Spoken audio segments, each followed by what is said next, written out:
Yes. Greg J here. Coffee Conversations with Greg J. Oh, let me fix my hair. Antennas sticking up all over the place, taking in the good vibrations of the universe today. Wow, what a great time this is for us at Coffee Conversations with Greg J. We are broadcasting live from the Dream Creator Arts Annex, where we have a fantastic art exhibit up.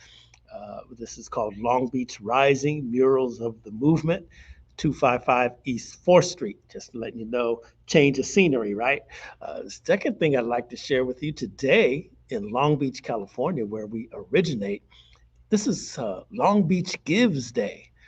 Long Beach Gives. You know, Long Beach is a city that has a ton of nonprofits all over the city, and they are serving various sectors of community, providing programs and services. And I'm just really proud to be a part of two nonprofits. Number one, board president of the Arts Council for Long Beach, and number two, intimately connected with Dream Creator Studio, building community through media, and just really honored to take my body of work, right, and begin to make moves not only just in Long Beach, but across the globe is what's been happening for me at this stage in my career. And I just got to tell you that as part of that long career, I have been so blessed, so privileged, so honored to roll alongside our guest today, my co-host, and she's actually, look, she's a hip hop music, well, just in general, music industry icon. There's no question about it.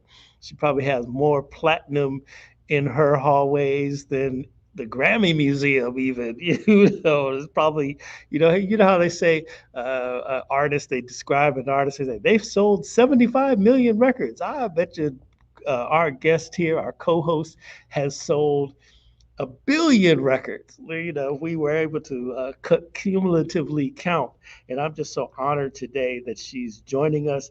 Let's bring her on in. Wait, Violet.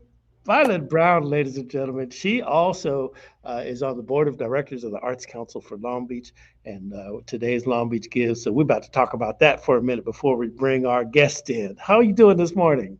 I'm good. I'm having some of my coffee, some of your good old coffee there. Nice. Yes. Yes, I drank all of mine and I can't go get any more because I'm sitting Ah, right here. I'm Oh, excited good. about today. Exciting about today is really, really great. You know, Violet, let's explain to the people, first of all, what Long Beach Gives is all about. And then let's just share uh, the organizations that we represent and how people can give. Okay. Mhm. Well, Long Beach, well, you have, I think, all of the details being the president of our organization, the Arts Council of Long Beach. So maybe you have the particulars, but I do know that there are over 200 nonprofits. I believe it's 265 Mhm. nonprofits Mhm. across the great city of Long Beach who's participating in this today. We do this once a year. We do this to raise money for all of our nonprofits. Many have exciting things going on today. Just like we do at the Arts Council of Long Beach. We have a lot of things that we're doing. If you're in Long Beach and you know about Lola's on 4th Street, you got to go check that out today, because if you go in there and you eat with them, and you mentioned the Long Beach Arts Council or the Arts Council, we will get some of that money today too for our nonprofit. It's an important day for us, and you can get some great food while you're at it and get some of that, they call it green crack sauce in there. That's the most delicious thing you will ever eat in a Mexican restaurant for sure.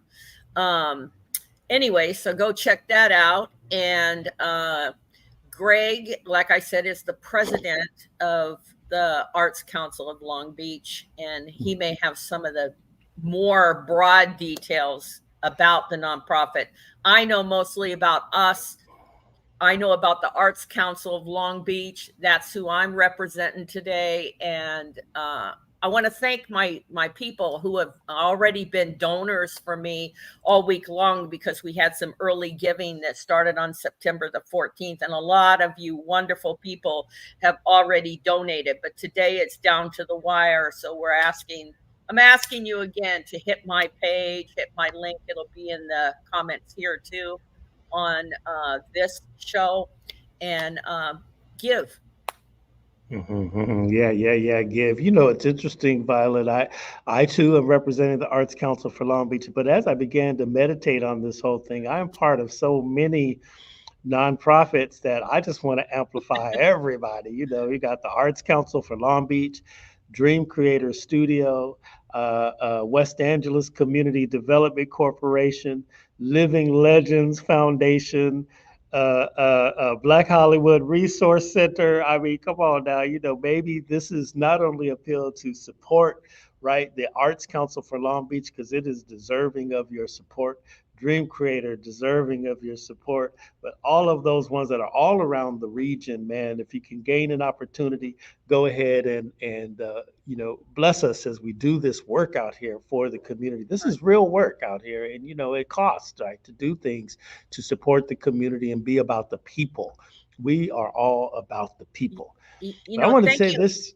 Yeah, go Oh, I ahead. was going to say thank you for your work on the Living Legends Foundation. I'm honored to be. I was awarded a Living Legends Foundation plaque a few years back, and it's one of the most meaningful things that's happened in my career.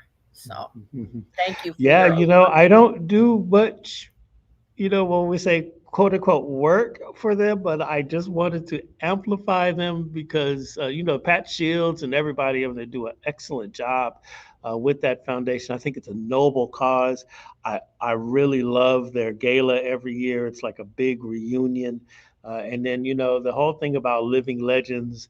I talk about this with my brother all the time about how, man, we were in it in the golden years, you know, and yeah, living legends. When you see them, you see, just think of how our collective experiences in this thing called Black music have resulted in just so many hallmark events. And speaking of living legends, you know, we wanted to gather today to put our collective experience of the arts, you know, the music industry. And I'm just sharing with you, you're right here in Long Beach. And I always toot your horn, Violet, because I mean, folks don't know down here in this city, you know, what they have right here residing in Long Beach, serving the community in Long Beach, in you.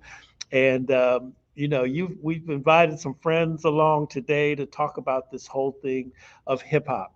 It's the 50th year of hip hop, 50th anniversary. You've heard it, y'all, all over the news. There's big concerts. There's all kinds of stuff out there talking about the 50 years of hip hop. And as I contemplate hip hop music, you know, I watched that thing come into existence as a young executive. You know, I'm not a hip hopper, but I would have front row seat, floor seats to the game as it blew up. And we you're a living legend in terms of the growth of that, the making of hip hop. And I'm going to let you introduce our living legend guest this morning, and let's talk about hip hop music. All right. So I'm thrilled to have this gentleman on with us this morning, because I have worked with him for so many years. And I was a buyer for Warehouse Music, and I bought all of the hip hop for all of our stores across the US.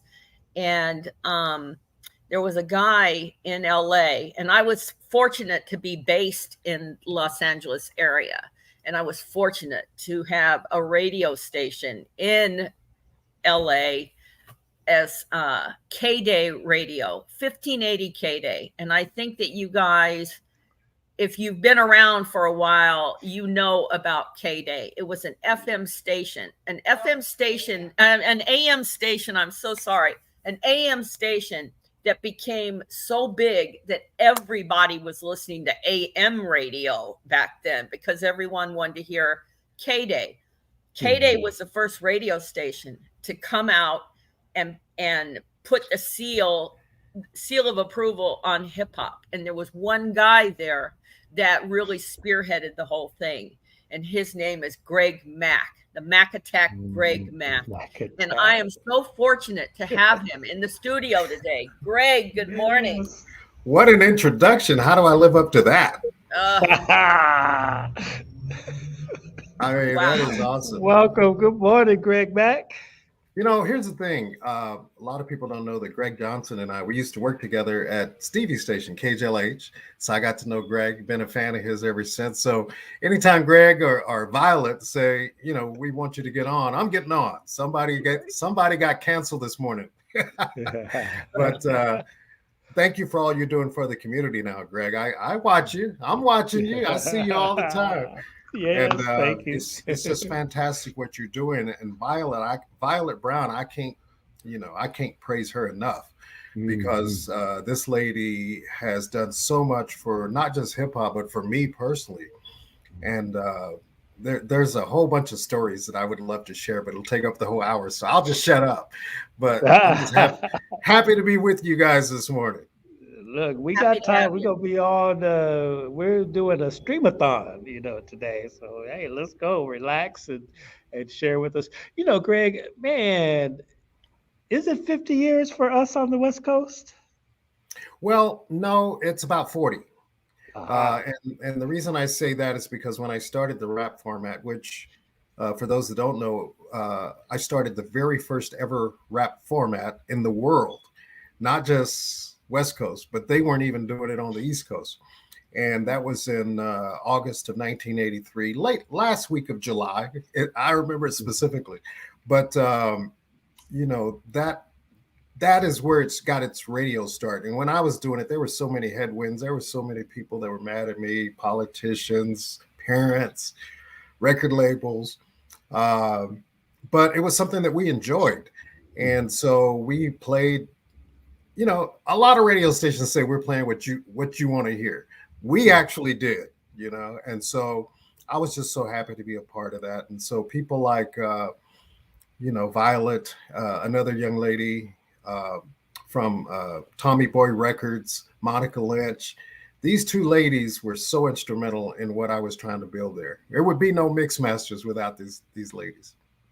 Wow. I'm sorry, I can rattle on. You got to tell me shut up. No, that's good. No, it's all good. It's so interesting. You mentioned the mix masters. I saw some video of an event that was held recently in Long Beach with the mix masters, and the video, the cuts in there was kind of a sizzle reel, if you will. So the cuts in there I couldn't see so closely. I know that you were there. I did hear that. Did you have all of the mix masters at this event in Long Beach? I think we were missing one or two, but yeah, most of us were there. There's probably about 10 of us, or 10 mix masters that, to this day, I would still say they're the best DJs that ever, existed, especially my guy, Tony G. But we were, a lot of people are like, y'all did this, y'all did that. We didn't know we did all that. We were just having fun. That's all it was. We were having fun. Even though I was working 18 hours a day, we were having fun. And so it was so special to be over in Long Beach. And it's weird because the mayor the ex-mayor of Cerritos gave us an award in Long Beach. And so, I'm just happy. I've never gotten a lot of awards.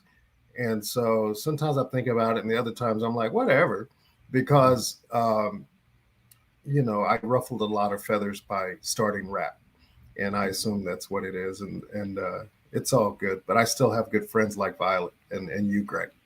Right. So because of the art form, hip hop it's all mainstream now, and it's so funny. I was watching a video on YouTube, and it was talking about fashion and all this here, and it was, hip hop fashion, lots of sequins and flashiness. And I was thinking back, it's like, wait, the hip hop was like Tim's and jeans and khakis and all of that, and then, it's interesting.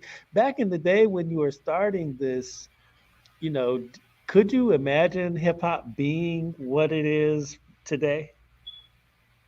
I get asked that a lot. I think that I felt that it would be around, of course. Mm. Um, and people, the biggest question I get is what do you think of today's hip hop? And I always say that, hip hop is one of those forms of music. Well, all forms of music do it, but hip hop is constantly evolving and they're constantly reinventing themselves. And you also have to understand that hip hop is a reflection of what's going on in the neighborhood, in the streets.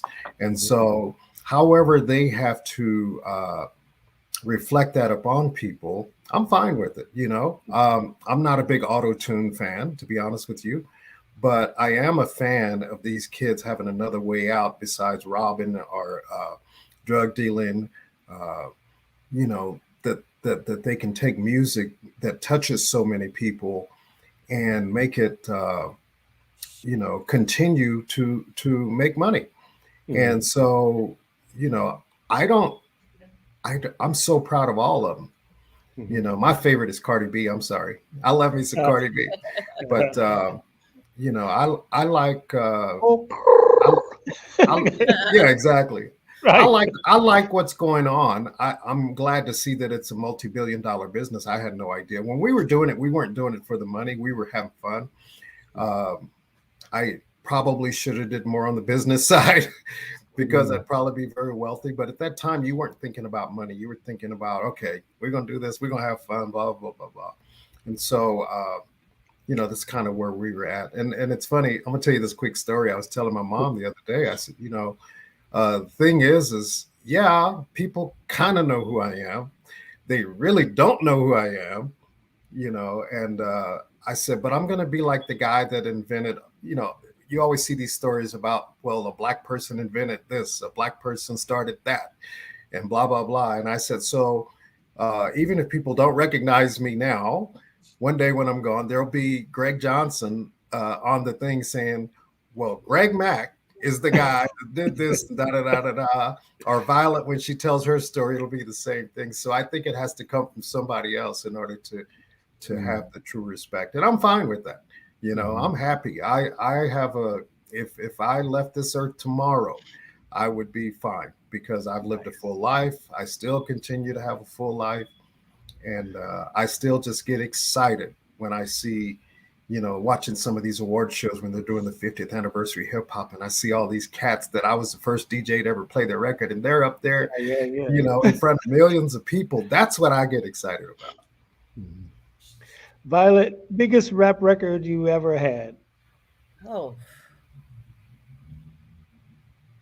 Straight Out of Compton was huge, huge, huge for us. I mean, there were just so many. The Chronic. So Mhm. again, part of the family of NWA too. But Yeah. those records were just absolutely huge. But there were so many, But those in particular, the first Snoop Dogg album, I used to have to sit there and hand adjust orders for the stores because our system, the way that the orders printed out and the computer and that sort of thing, I would look at the order and I would go, that's not near enough for this store. So I was hand adjusting store by store by store, staying up all night sometimes, hand adjusting those orders. And Wow. I remember there was one record label where it was an Ice Cube record, I believe.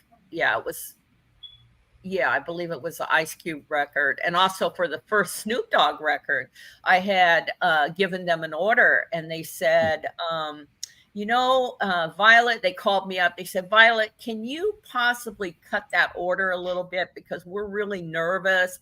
That's a lot of records to ship. And we are very afraid of putting that much out.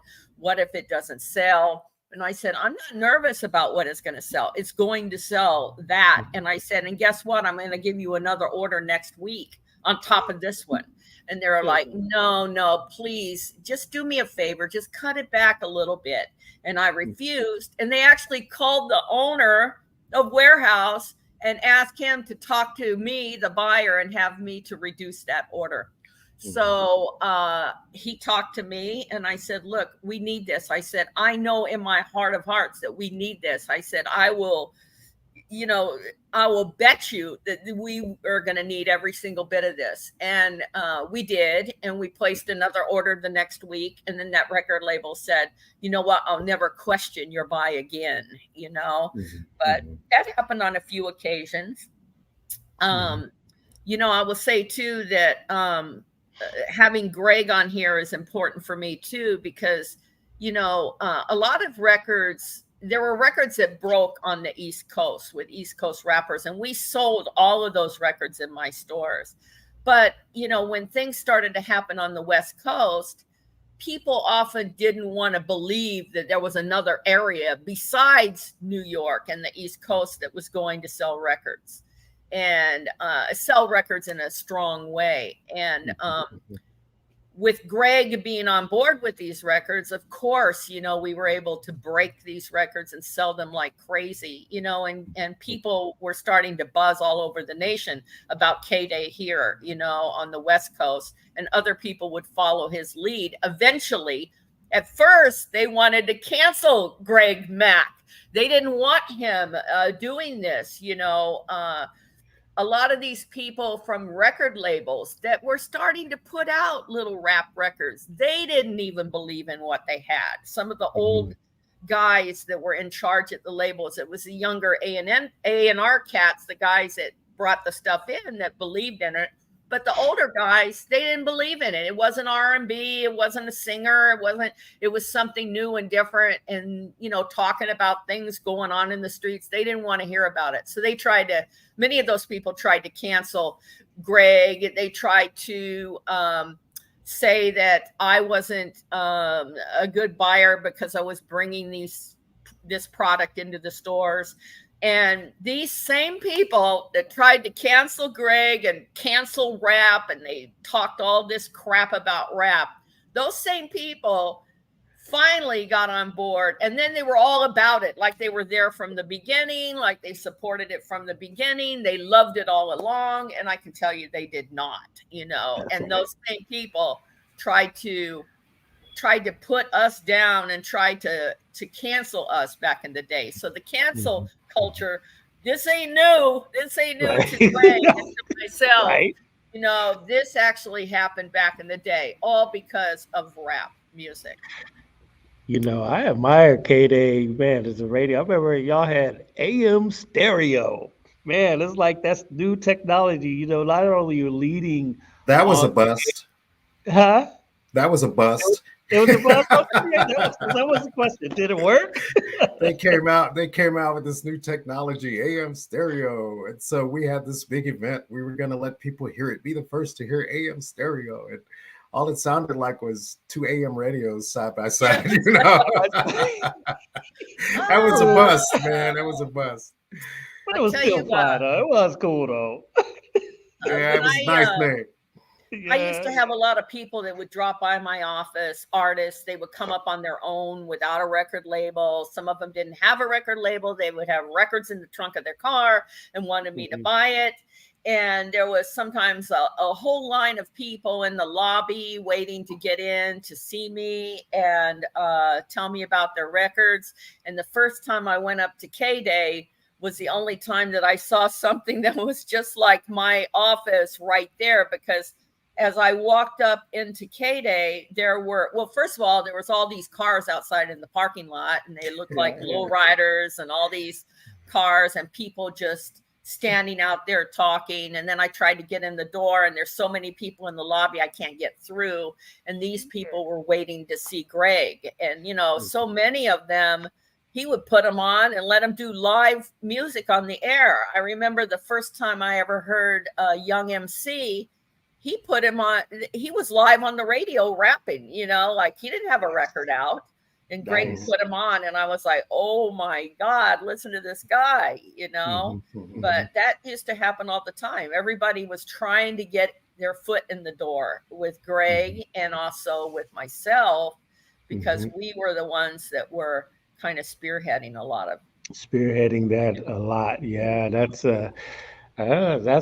a truth. I saw it for myself. That's for sure. We were talking about, we're centered on Long Beach Gives today, and you guys have mentioned Snoop's name a couple of times. And isn't it something like I remember the controversy from that first album that Snoop Dogg had. I was working at a Radio Scope in those days, and it was a thing, right? That this new kid was coming out and his stuff was so vulgar, and they were just everybody, oh my God, hide our daughters. It was it was really really something.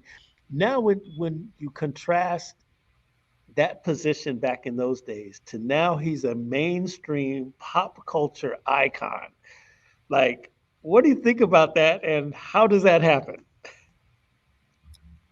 Well, first of all, I would like to shout out Kelvin Anderson from the world famous VIP Music here in Long Beach, who actually put people in the studio back in the day in the back of his store. And Mm. Snoop was one of those kids, that hung out there and recorded there. Warren G spearheaded that, I believe, bringing him in. And so shout out to Kelvin because he was a big part of Snoop's career. Mhm. Um, but I would say that Snoop took off kind of like wildfire, like Mhm. out here, we knew about Snoop out here, and um, in buying music for the stores, I could always put an artist in a certain city if that's where they were from, because my thing was I always gave everybody a chance, because I said every one of these artists, they have a fan somewhere. Their Mhm. mamas live in their city. They may be from Fresno, California, and their mamas are there. Their aunties are there. All those kids they went to school with are there. So let's Yeah. put that record in Fresno, California. And then as it starts to happen elsewhere, if they go over next door to some other city and start doing a little bit of shows or here and there, we can move it around. Mhm. Well, with Snoop, and hearing that record, and especially after a whole NWA craze, that record, I put it everywhere, of course, out of the gate. And like I said, I was hand adjusting orders because I had to hand adjust areas of the West Coast that I knew it would be much bigger in. But to see Snoop now on TV, on movies, on talk shows, hosting game shows, on Right. TV with Martha Stewart of all Mhm. people, and to see, like, to go to the grocery store and there's a whole end cap of his cereals that he has now, Yes. to go Yes. to the pet store and there's pet stuff that him and Shantae put together, for pet stores, and Mhm. and it's great stuff. But Mhm. anyway, to see all that is just to to know where he came from, to see that now, I can't believe that we were there to Mhm. watch the growth in this, Yeah. Yeah. just Yeah. amazing. It is amazing, amazing. What do you think, Greg? Sorry, I had to unmute it. I mean, Violet's right. I mean, it's fascinating to see these guys that um, you have to understand. They used to come hang out with me at the radio station a lot. I remember Ice Cube and Sir Jinx would come up often when they had their little group before they joined NWA. I used to hang out at my friend Lonzo of the World Class Wrecking Crew. We'd hang out in his garage, me and Dr. Dre and Yella, doing a Christmas song. Um, there's so many stories, even when Tupac used to come visit. I mean, there's so many stories. So to see, where this is all gone, it's heartwarming, to be honest with you. And the relationship that I have, and even with what a lot of people don't know is I had fantastic relationship with all the local gang members. And so they taught me a lot. When I first moved to LA, the late singer Barry White hit me to the streets because if he were alive today, he would be telling me, "Man, why are you wearing that blue?" Because Barry, I was a country boy. I come from small, poor family, and in a small city in Texas, and so I was really naive to the streets, and that's probably why I was able to relate to the kids because uh, they knew that I was green and naive, and I had no ill intentions. And so they would open up to me and we'd talk about things. Even if there was a drive-by, these guys would call me at the radio station. You remember that guy that used to be on Channel 5 KTLA? What was his name? Warren Wilson. And so anytime there was some gang member in trouble, he would be there with them to turn them in and stuff like that. So I kind of had that relationship going on the radio. And so I didn't take advantage of it. What I did is I learned from it, and I started to understand why certain songs were being done and what they were trying to reflect. And if you don't like rap music, that's okay. But if you really want to understand it, it's nothing more than sitting there and listening. And if you listen to the lyrics that they're saying, some of them may be vulgar to get their point across. People are shocked that when I say, well, they say, well, what's your favorite song? It's NWA, F the Police. Not because I don't like police, because I'm a strong supporter of law enforcement. But almost everything that Cube wrote on that song is true. It's stuff that I was dealing with, because when I first got to LA, I was living in South Central LA, in probably the rougher part. And I knew what he was talking about. And I got pulled over all the time, you know, for driving a nice car. You must be a drug dealer. You know, I had my wife at that time, who was Hispanic. We'd get pulled over all the time because they thought I was a pimp. So that's why I can relate to F the Police. Now, if you're talking about me going out and telling my officer friends, F you, I'm not going to do that because I support them. I think that just like any occupation, there's some knuckleheads. And so I don't, you know, judge all of them by a couple of bad incidents. And I don't judge rappers who come up from the streets that really are being exposed to a whole new world when they have a hit record, that they may slip up and make a mistake.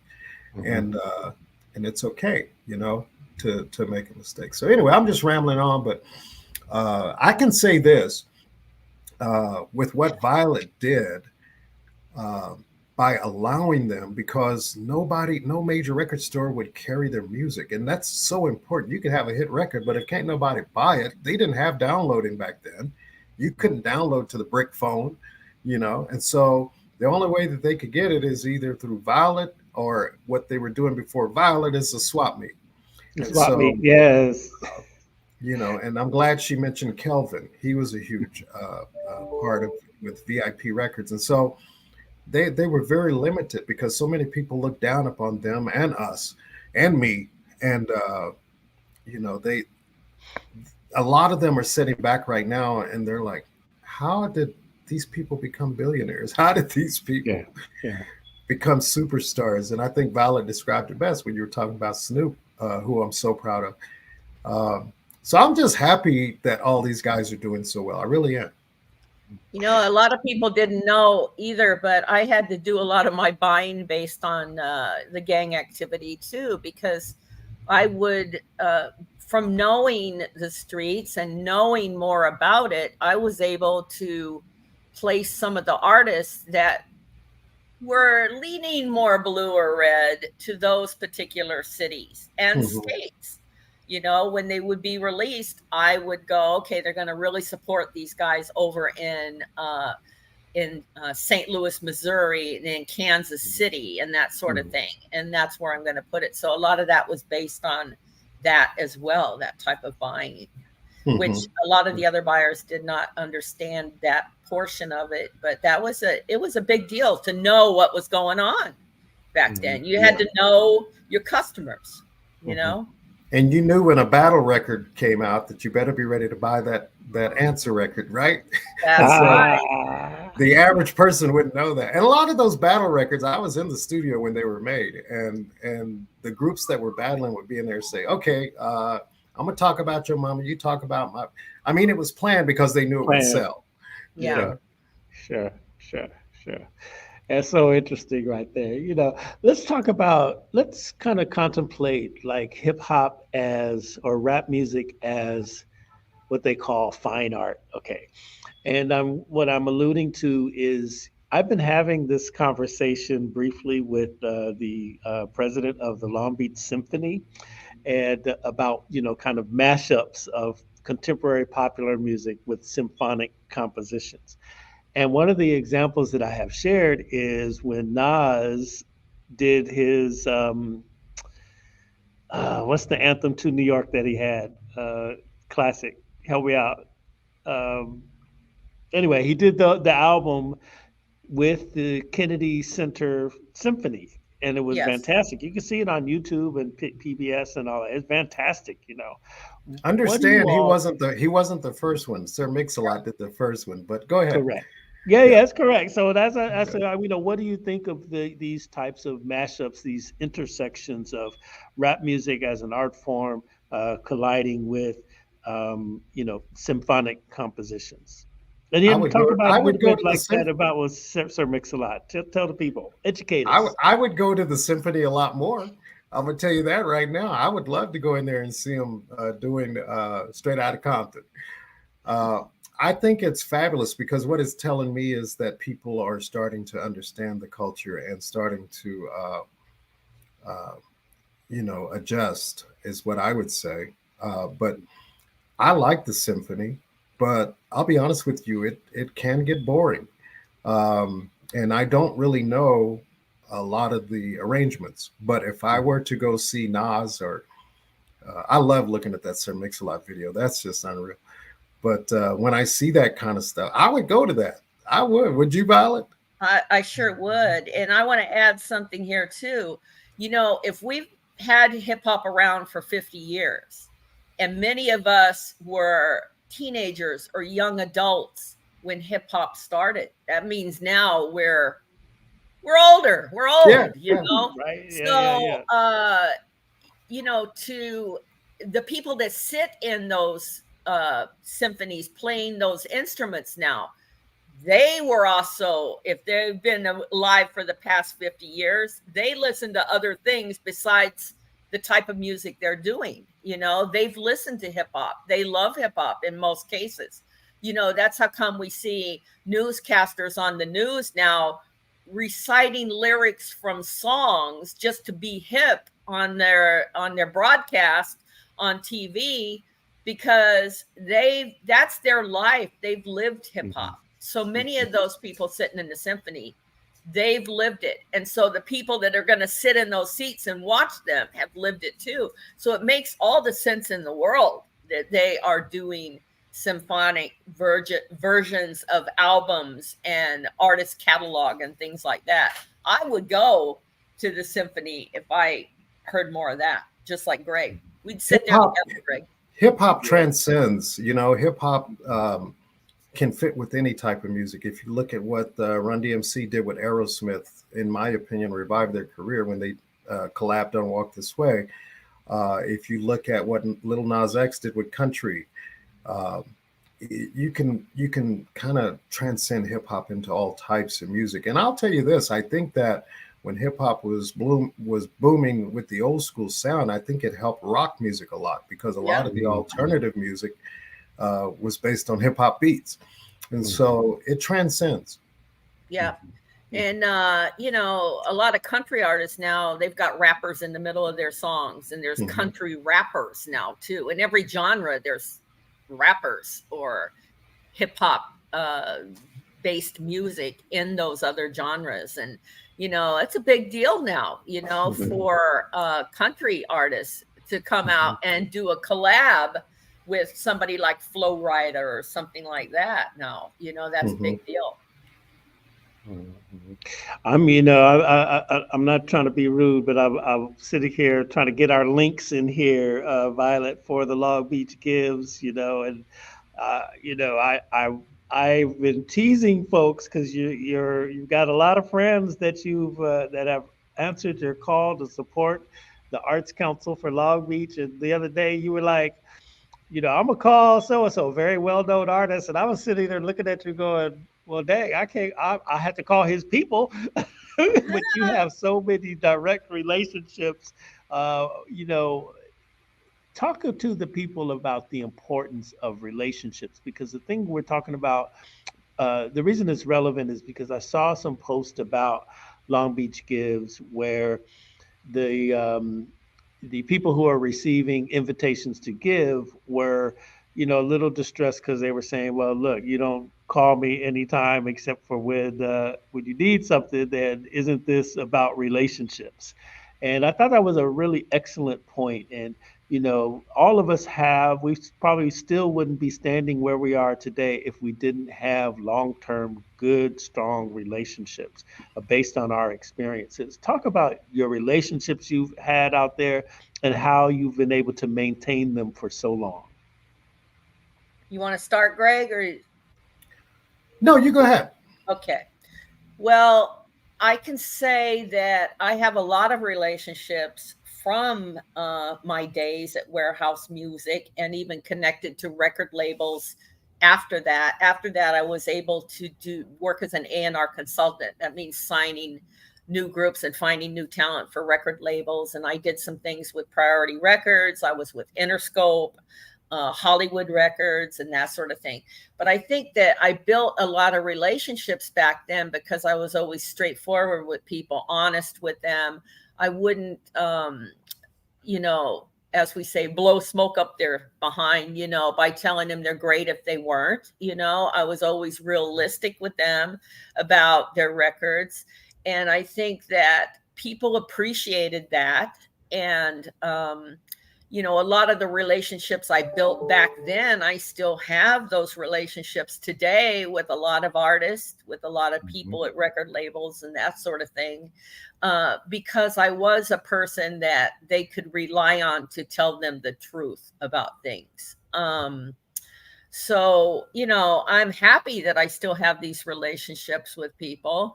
And I call on everybody. I put it on my pages, about Long Beach Gives. But there are certain people, that they're not always looking at social media. So I may reach out to them separately about it.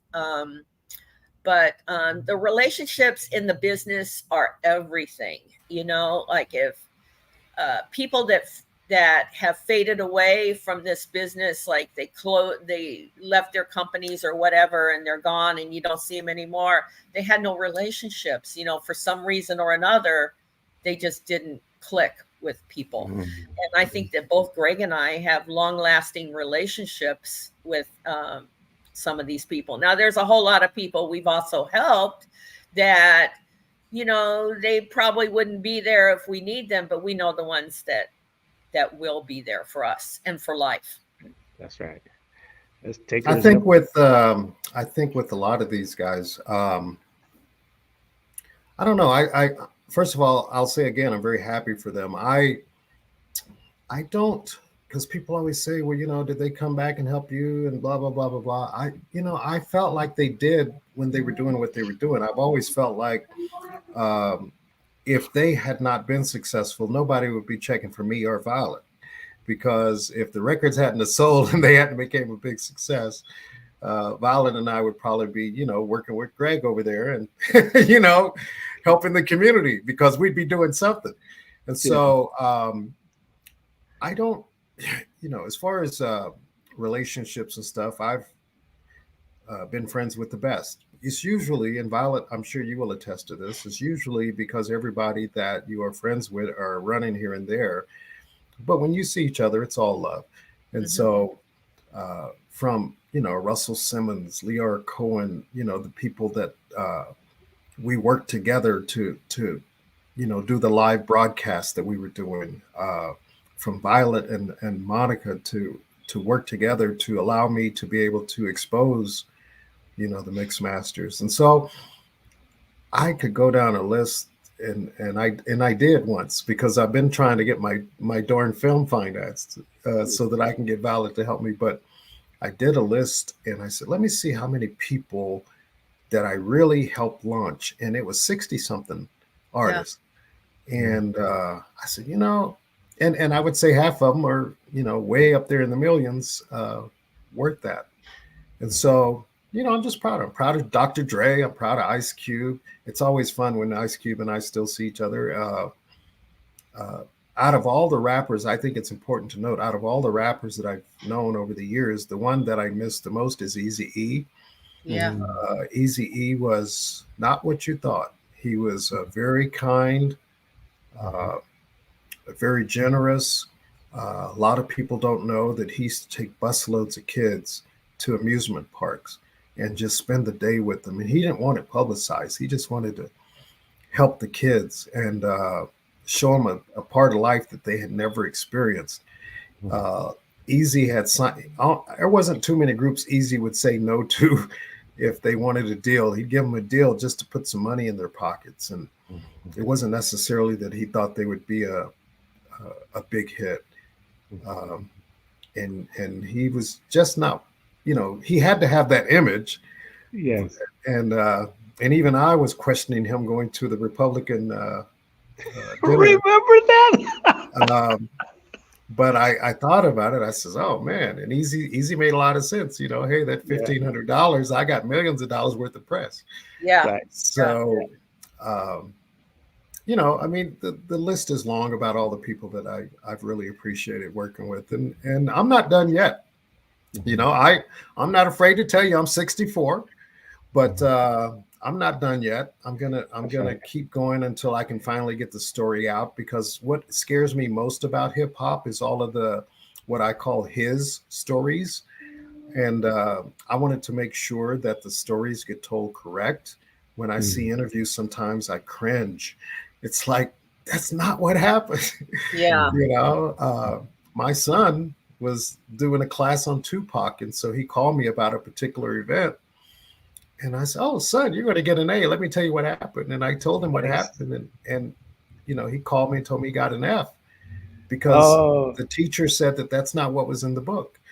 And I said, well, okay. And so I got the book and I read it, and I'm like, oh, my Lord, who wrote this? But yet that's the curriculum at the schools. It's so sad. And so, I want to continue so that we can at least get the West Coast story correct. And I'll tell you this, the East Coast, even though the East Coast didn't support West Coast rappers, last month I was in Atlantic City, New Jersey, co-hosting a big show over there, big arena. And so they wanted me to come out, and I was like, I don't know about this, but when they introduced me, I got a standing ovation. I was shocked. Nice. I was shocked that they're way more educated about what was going on out here than I thought. And it's just a good feeling. So, there's that East Coast, West Coast thing, but I think deep inside, everybody's got love for each other with the East and West. I would say that my number one guy was was Eazy-E too, and for all those reasons that Greg just said. And when I first met Easy, I met him at the Rhodium swap meet back in the day, with a guy named Steve Yano that used to sell records to DJs out there.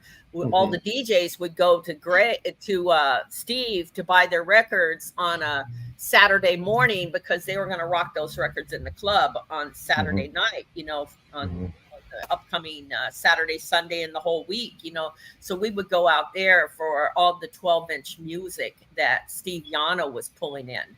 That was all DJ copies and things like that. And that's how I also met Dre out there. And also Greg put out a record back then, that was which he'll tell you had to bring that up. But y'all look, speaking of Eazy-E, look who's dropped by to have coffee with us. Lonzo Williams. Hey, what up, folks? What up, folks? Lonzo. Yes. Are you hearing this stuff there, Lonzo? I'm listening to it, Doc. I was at the car wash. I saw your text. I thought I'd tap in. Y'all talking about one of my hot subjects right now. All right. That's good. Well, look, we're talking about Eazy-E. Share with us. Now, I just got the street renamed after him in Compton, right? Yes, congratulations. Nice. Yes. Easy Street will be in Compton. It's already been approved by the city council. We're planning the event right now. I'm meeting with the street maintenance team to get the signs ordered. Meeting with the city manager's office to plan the festivities. And I'm listening to you guys talk. And some of these things I forgot about, but it's amazing. I've got some pushback on the private end from a few people. And I did not get a chance to. I wish I'd have known this information. Some of this information you guys are talking about right now, so I could use it as fuel. But I got my own stories with Easy. I knew Easy was a nice guy. Easy stumbled into his persona, and it worked for him. It made money for him. Like so many people that we know of, that if you may have been trained to be a doctor, but all of a sudden you'll find that you're better at doing something else. Easy wanted to be a record executive, but he found out that a 5'4" guy talking crazy getting more money. We laughed about this. Easy, how long you gonna be this gangster dude? How long are they paying me for it, Lonzo? Wait, that was his response. Okay, I tell people, Easy was never trying to be in any ciphers or trying to be a rapper. When those guys, HBO didn't show up, when didn't want to do that song, and Dre coached him into doing the song, it changed everything. So, I'm glad to be a part of that history. Like I said, I was his first mentor when it came to get into the record business. I introduced him to his first lawyer, which was my lawyer. Took him to my graphic designer, Daryl Davis, who drew his logo for Ruthless Records. Same guy drew all my labels for my covers for Crew Cut. And also introduced him to Jerry Heller. Okay, that was something I didn't think would work, but I don't know every damn thing, so I learned something. So it is what it is, Doc, and I think it's a great thing for Compton.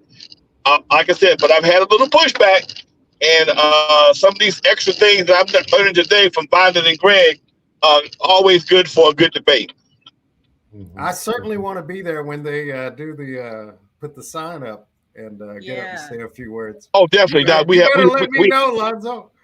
We having a shindig, baby. I just called Phyllis Pollock, who was Easy's publicist, to get ready to get everything. Only one we haven't announced it yet. We haven't got the date yet. I won't get the date until I get the logistics from the signs being made. That's the one thing we have to do right now. So once we get an ETA, I haven't heard Phyllis's name in so long. Please send me neither.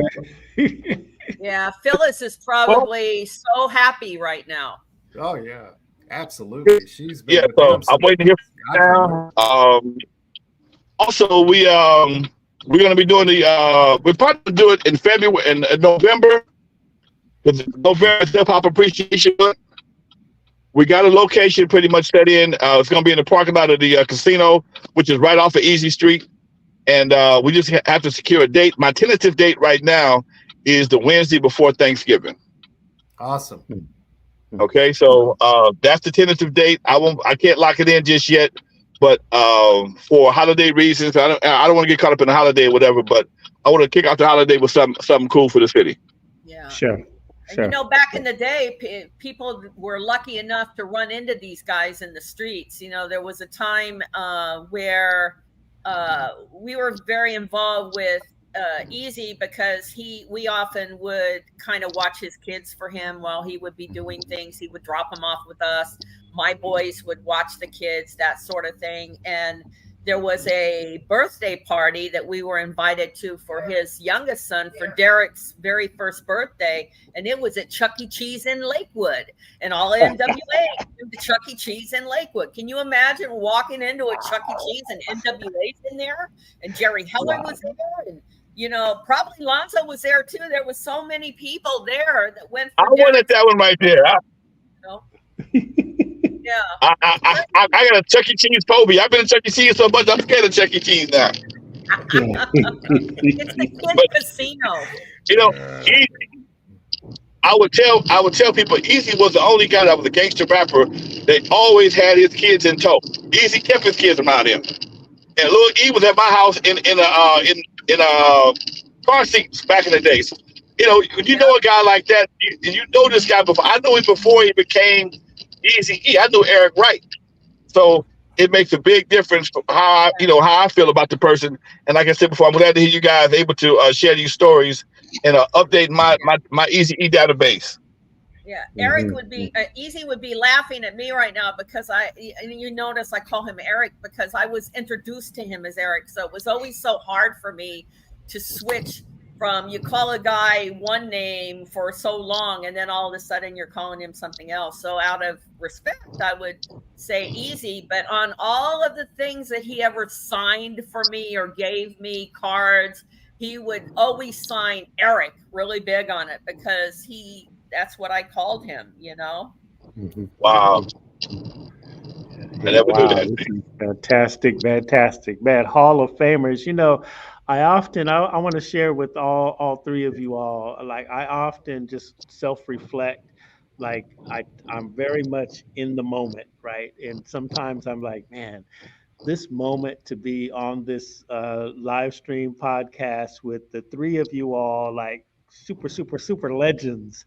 It's just a divine gift from the Most High. And I really appreciate all of you all's friendship, your partnership, your uh, colleagueship, and this is really just awesome to sit here and contemplate this important history in our time. And um, thank you all so much for just being you and what you have meant to our industry.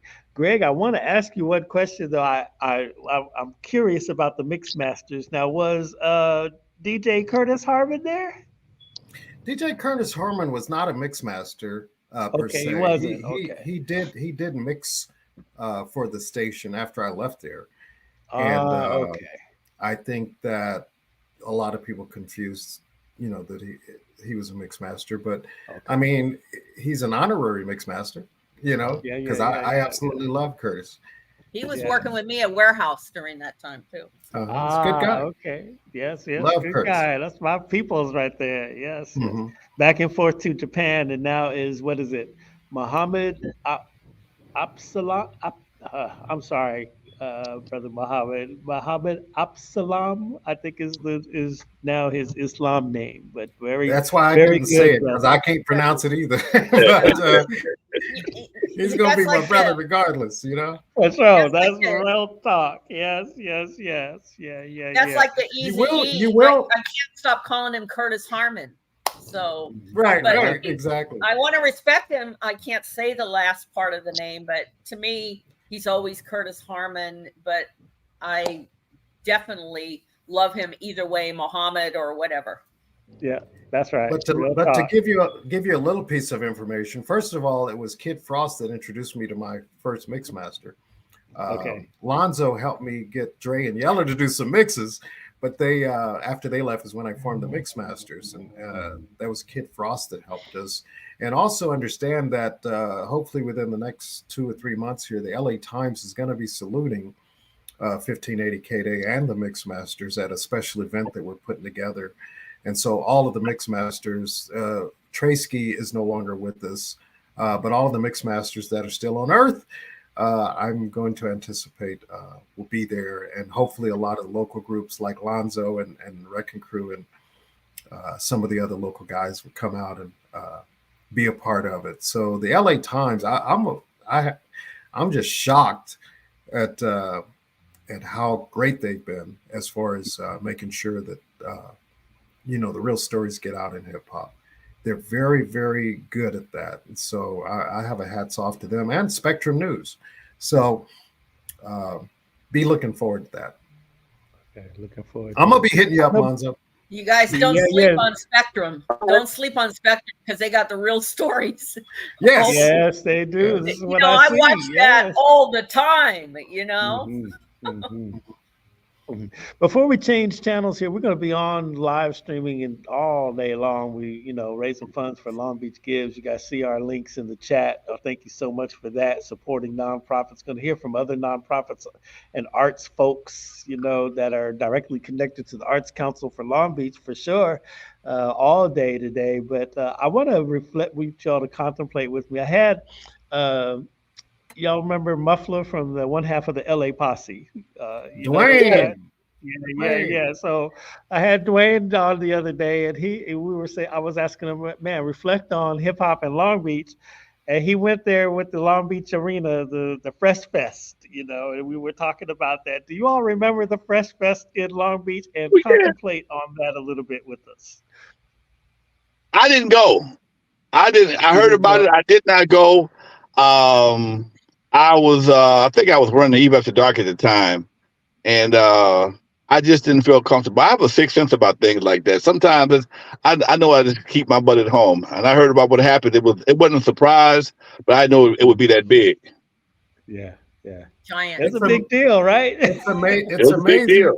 It's amazing to me that most every interview I do, the very first question I get is that, what you just asked, and the impact I guess that it had on what was going on at that time. And I was there. I was on stage when it started. I was on stage when somebody threw a body over the balcony and landed Over on the stage balcony. behind me. I was there when a lot of the drama fell out and the security guards started taking off their shirts. The last thing you want to see at a rap show is the security guards taking off their shirts because they don't want to be known as security. You knew there was something going down. But that's a story that is unfortunately blocked on hip hop. But let's understand these kind of things happen at all genres of music.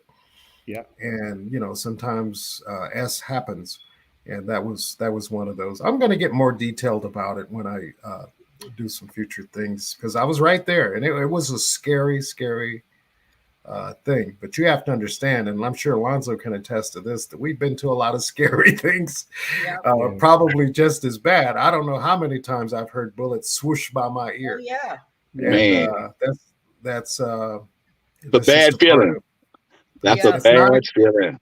no, it's a good feeling that you know that you're still there. Yeah. But I, go ahead, Violet. I'm I sorry. remember something like that at the Celebrity Theater over there in Anaheim area Anaheim. too. Where it got really crazy, and I had a bunch of kids with me, and we had to run out of there and jump in the car and leave and that sort of thing.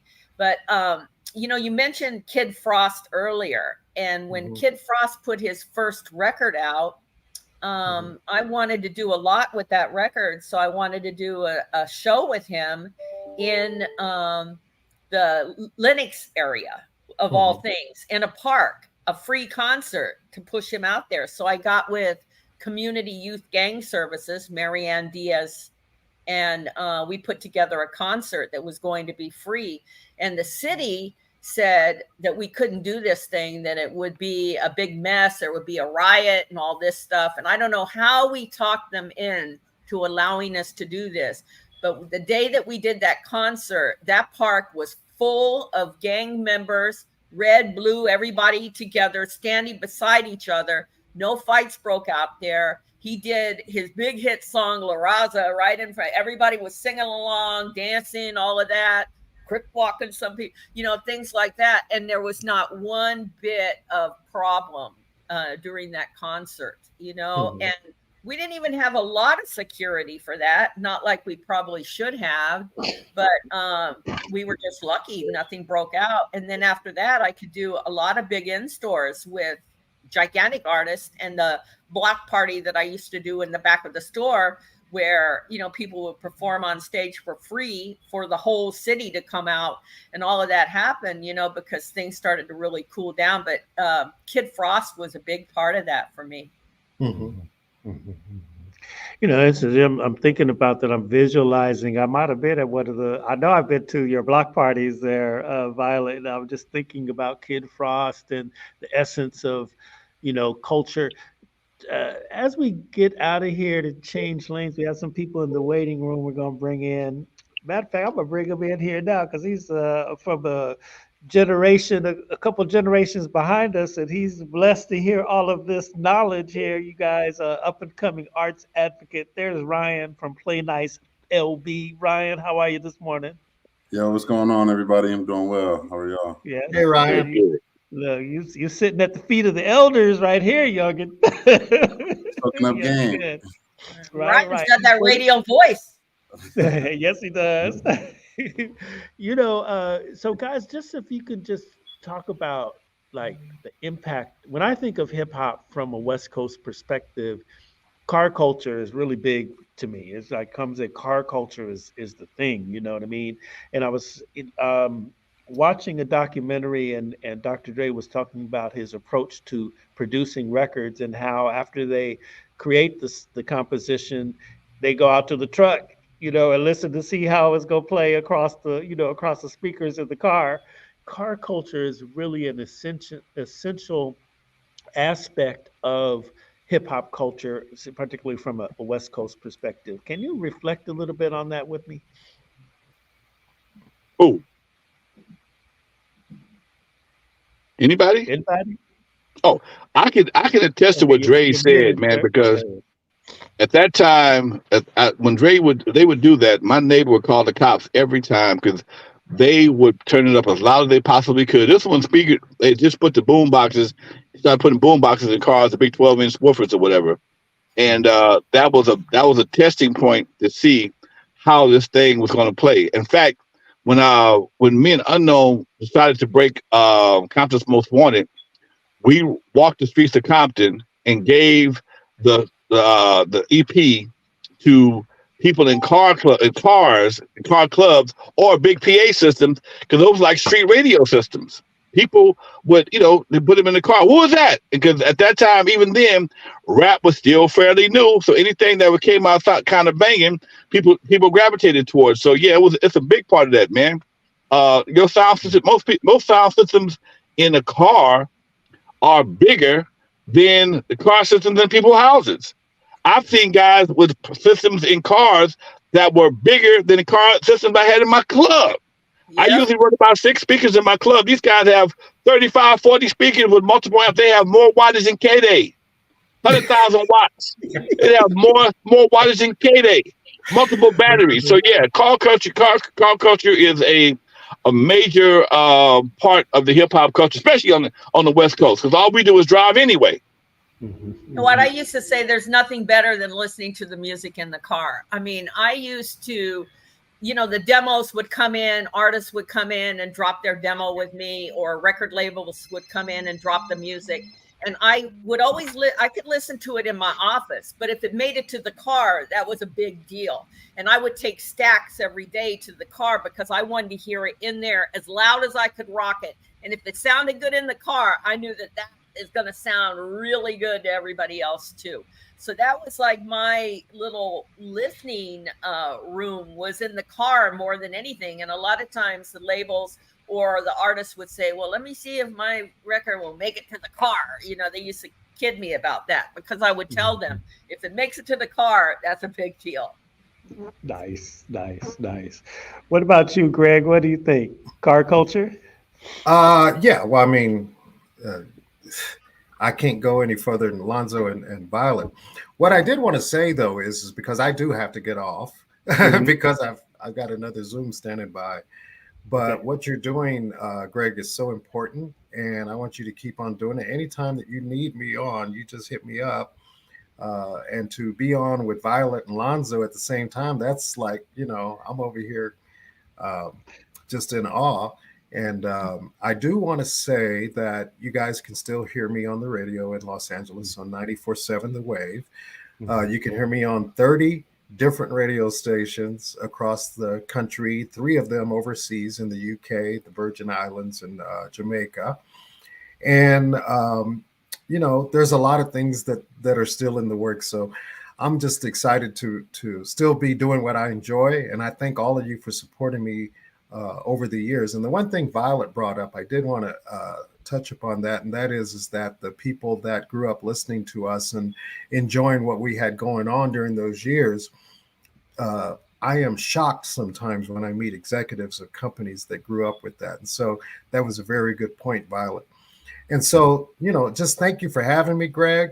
I did want to say with Alonzo that what you did recently for prostate cancer awareness was awesome. Nice. At one last year, I had something that I thought was prostate cancer, and because I go every year and get checked, we were able to identify it, and we were able to eliminate it before it became prostate cancer. So I say to all men and Black men to at least get checked every year. It is so important because it can sneak up on you, and I have lost a lot of friends because of it. So I guess we lost Lonzo, but Okay. it was very important what he did. So thank you for having me, Greg. Unfortunately, I'm running like late now. That's all right. We got to go to our next chapter anyway. It's all good. I Yeah, appreciate you so keep much for doing what coming you're in. doing, man. And Violet, I Yes, love sir. you to death. So, Violet, you remember? I don't wait before I go. Let me just say this. I don't know if many of you know. There's a country song, and it says that this guy, he was in love with this girl so much that he'd write bad checks just to get her everything that she wanted, you know? And so that's the way I feel about Violet. If Violet ever Yeah. called me and said, hey, man, you know, I need this, I need that, you know what? If I'm going to write a bad check, it's going to be to Violet, okay? Right. To make Yeah. sure it's covered. I'll make sure it's covered, though. But Thank you. that's how much I love and respect this lady. I love you too. She is Yes, yes. she is a true legend. So Yes, she thank you, is. guys. All right. Thank you, Greg. Thank you, Thank you. Greg. Okay, bye-bye. Yes, thank you, Greg Mack there, rolling with us on the Long Beach Gives. And we're doing the streamathon. We're going to be on all day long. Look, our next guests are lining up. They're here. Ryan, good morning, brother. What's going on? Thanks for having me. Yes, yes. Look, this is all right. Greg. Look, I think I see. Wait, Violet, it's about to get good right here. Look, So I should Rhonda stay on. Love. Oh, look who's Wait, there. wait. Hi, Griselda everybody. Suarez. Hey, Oh my God. My goodness, it's like legendary morning right here. Long Beach Gives, and we're just gathering up all the people, folks. We're sharing with you that there are hundreds of nonprofits here in our beautiful city of Long Beach, and this is a day where it's like a crowdfunding, experience where you can give and help these programs and nonprofits do service to the people. And we gave you a whole laundry list of nonprofits at the top of the show. And I see Griselda Suarez is the executive director of the Arts Council for Long Beach. And wait, did I knock her out? There she is. And Rhonda Love is what she says, the chief content creator, chief content officer of Dream Creator Studio. She's the bomb. Ryan Hoyle is running Play Nice Long Beach. These are all strong nonprofit organizations in the city of Long Beach. And man, welcome. Come on into our streamathon and let's chop it up about arts and culture in our region. What do you say there, Griselda? How are you today? Uh-oh, I think you're muted. I am doing great. Thank you so much for having me as your guest here. Buenos dias, everybody. This is a lovely Long Beach day for Long Beach Gives Day. And I just want to thank all of you for being part of it, and for our board members, Greg and Violet for giving your time and resources and your network to give on this day that celebrates community most of all. And I'm glad to be here with some of our artists, Rhonda and Ryan. So thank you for the invitation. All right. Thank you so much, Griselda. Rhonda Love, good morning. Good morning. Yes. How are you today on this Long Beach Gives Day? Oh, I'm wonderful today. I'm coming to you from San Antonio, Texas. So thankful for technology and being able to really just kind of campaign and support everybody all the way from the big state of Texas today. Yes.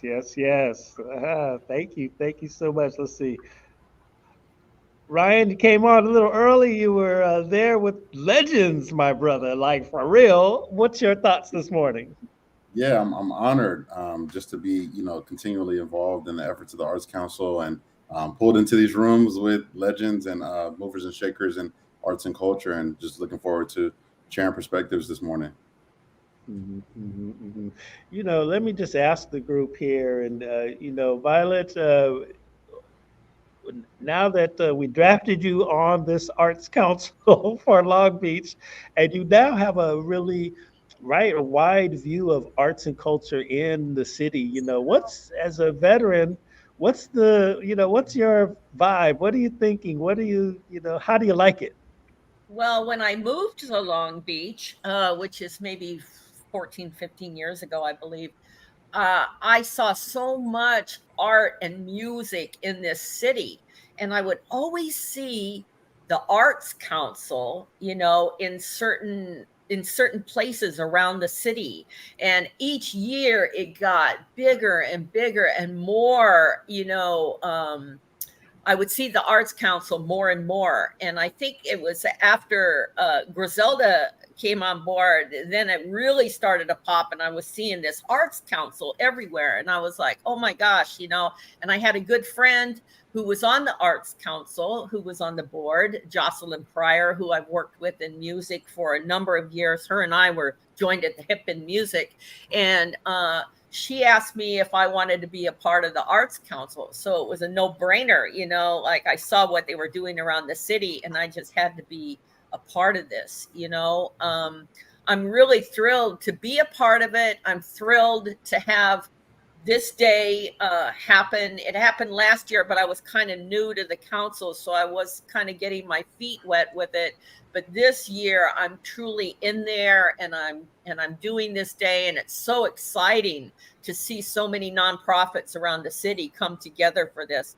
The Arts Council and what we do for the artist community of Long Beach is just it's unbelievable. When I sit on these committees and I look over, applications for grants for young artists, and I meet them through their work and through the words that they put on their application, and then little, websites and videos that they put together, and I get to know these artists. It's so exciting to me to actually help them and see what they do with the money that they get from grants. It's so meaningful to me to see that happen, because in my job in music, my number one thing was always helping fresh new artists, well, young or old people that were involved in music, helping them to achieve their dreams. So when I stopped really working in the music industry, except doing a little bit of consultation on the side,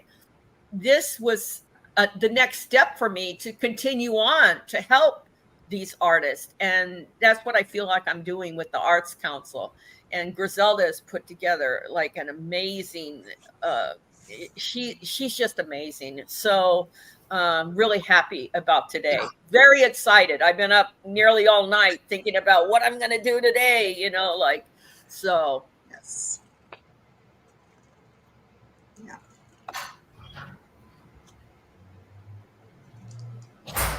Somebody on mute. I echo your sentiments there. I mean, I'm like, man, I'm going to the symphony and to the last night I was at the ICT Encore Gala. It was really hobnobbing there. So just a lot of fun. Griselda got me all in these arts and culture experiences. Rhonda Love, what's your thought about arts and culture in the city? Oh my God, where do I start? I am so thankful. So first of all, it was a joy to sit and hear all the legends of hip hop executives and the ones who just, made the movement. To hear you guys talk, it was incredible. During your time when you guys were doing your thing, I was right behind you in my tweens. I would say, well, actually like 17, 18, 20. And I did a lot of street promotions for Virgin Records and for Sony, and working with Demet Guidry. I was just kind of the one of the young people coming up behind that generation. Hung out at VIP for many, many years and just kind of watched them do their thing. I bagged music there when Biggie Smalls came to town, and it was there when Shaquille O'Neal was doing Twism and all of that. So I've always been around, and I went into the executive side or the business side, management side of the industry for many years, always being an artist. Went to school for it and studied and everything, but just kind of really was on the administrative side for many, many years. And so a few years back, I got a chance to really just kind of pull back from doing so much of that and spend time in this city. Was fortunate to work over at the port, to work at the city on the mayor's team. And it was during that time, a couple of things happened for me. But a little bit before that, I actually participated in the art walk in the East Village. That was kind of my first taste of arts in Long Beach. I remember attending some of the Arts Council board meetings and everything, and just kind of learning. But it really didn't take hold of me in terms of just all that Long Beach has to offer, and in particular the Arts Council, until a lady by the name of Griselda Suarez came to town, or at least came into my space, in my radar. And she really just caused me to just look at art in Long Beach in such a different way, and really inspired me to move my creativity to the front. I had always taken my creativity and got behind other artists and supported them, but not really moving to the forefront and expressing the arts and creativity that I had as well. And so I took a deeper dive, fully engaged. The Arts Council gave me the opportunity to participate in so many ways, whether it be teaching a class to some of the interns or sitting on a committee. I've just been able to really flourish creatively with the Arts Council, just being such an advocate for me and the work that I do. And I'm so excited. I'm recently a Creative Corps recipient as an artist. And it is just awesome to have this time to be an artist. And I love when I see Griselda out in the community, and she'll remind me, you're an artist, you're an artist, you're an artist. And so I can't put to words how much it means to me in terms of arts and culture in Long Beach, and just having this opportunity to really express and just take my body of work, my life experience, and share it. So I can't even find the words to say. I'm so thankful to Long Beach. I'm so thankful to the Arts Council. I'm so thankful to Griselda. I'm so thankful to our community, and just everything that's happening, and how this city really embraces building a creative economy for us. So that's a little bit of what I can say. Nice. You know, Griselda, I'm rolling alongside with you. I see the challenges, I see the triumphs and everything, you know, and I see people's reaction, especially in such an important time as this, right? These cities, our nation is coming out of, you know, recovery. You know, it's recovery time. And arts and culture is essential to helping people get back together. But there are folks, you know, that kind of take art and culture for granted. What do you say to those people? Is arts important to our communities? Well, the straight up answer is yes. Of course, it's important to our communities, and I think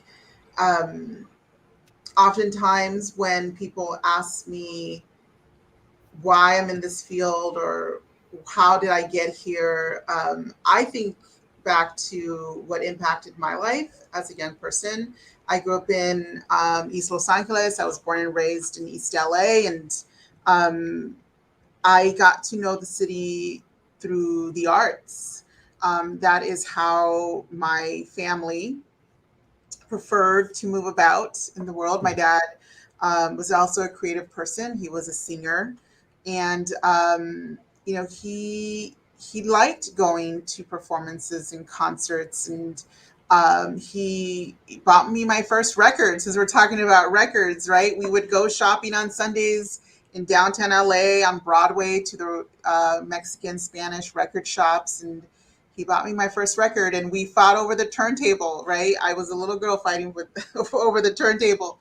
And so my family had their cultural expressions, and my parents chose to take us to these places, to these historic museums that related to their lives. And then on the flip side, on like the English speaking side, I was able to enjoy arts and culture through free programming through the county. And so one of my first English language concerts was at the LA Sports Arena for a free concert for middle school students. And De La Soul was the main line. I mean, come on.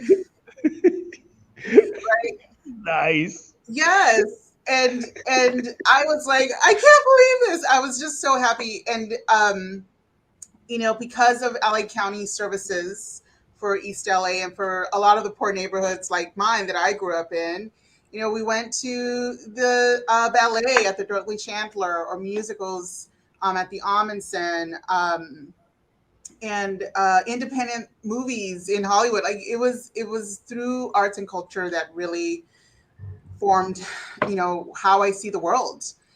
It's obvious that growing up in LA, and I was an apprentice to several muralists, and that became a passion of mine. And I studied muralism in college, and it's these opportunities that allow for expression, in particular in experiences like mine in neighborhoods like mine, where we don't often know how to express what we're feeling because we're going through so much, that the arts became a way to express it out of me.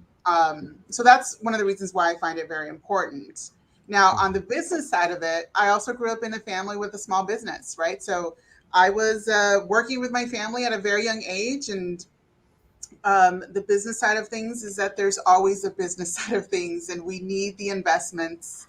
We need the encouragement on policy from the city. We need the activations, not only at the Performing Arts Center, right, which is in the heart of downtown, but also in the neighborhoods and in the streets and neighborhood associations, individual artists that want to do work in their communities, businesses connecting with those artists and with those neighborhood associations. So I'm really looking at the arts and culture at every level, from the personal to the streets, to the theaters, and to the policies that the city wants to shape. Especially now, we have lots of support from Mayor Richardson because we have the Olympics coming to town. And in order to have a successful Olympics, yes, we need to know where all the athletes will be doing their work, right, doing their sports, but also how are people going to congregate? And the arts and culture is one avenue for that congregation, for that convening. So that is really where my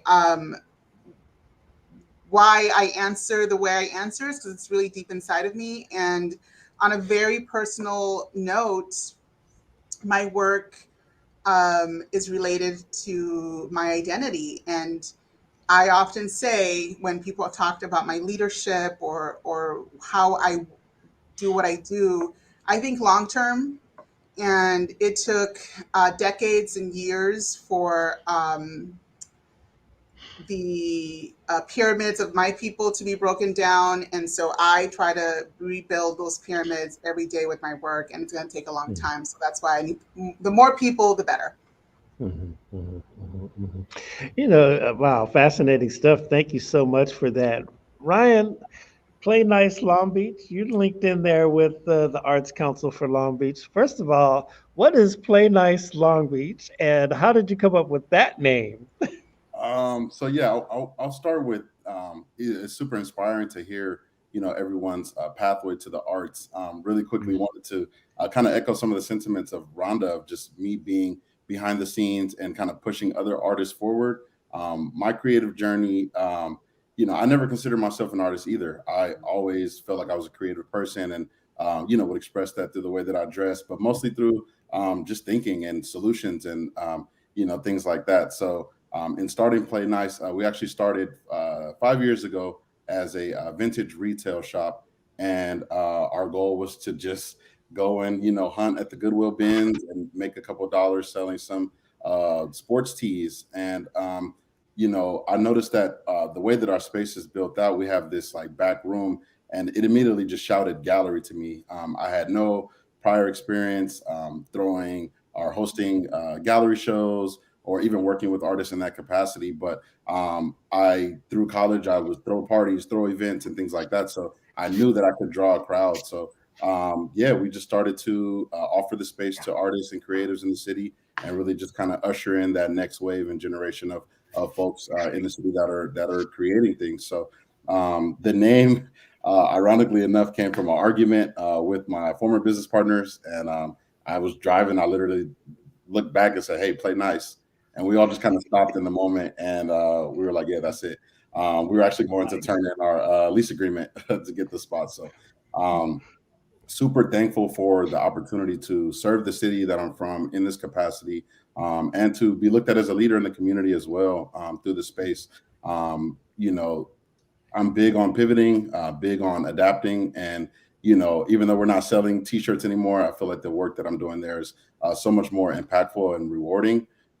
Just being able to, be a conduit for change in the city, be, a resource, a trusted resource for the community, and being able to partner with the Arts Council of Long Beach. From our very first activation, we held a grants workshop where Judy came by, and we had a packed house of kind of showing people what it takes to apply for the micro grant program, to then becoming a micro grant applicant and awardee myself, to continuing to put people on and get artists registered to the registry and things like that. And now to the present day, leading a cohort with the Go Make Something Kids program, where we do in-school arts education for the Long Beach Unified School District. So I'm super thankful for the support, the guidance, Griselda, the whole Arts LB team, Greg, and obviously all the people that came before me.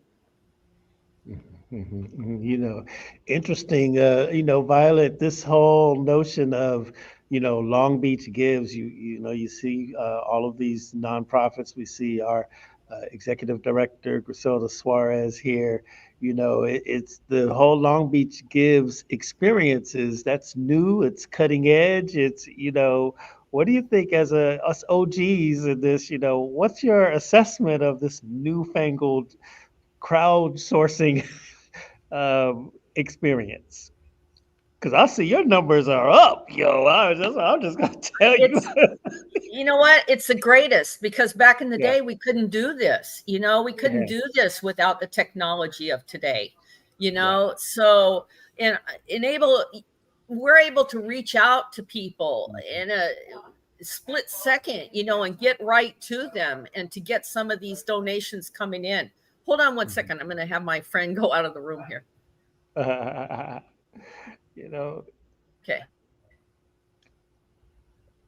Okay.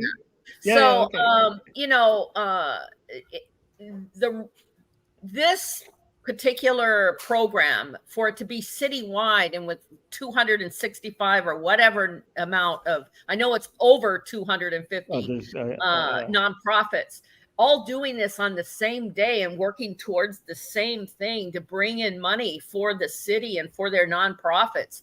I mean, this is amazing.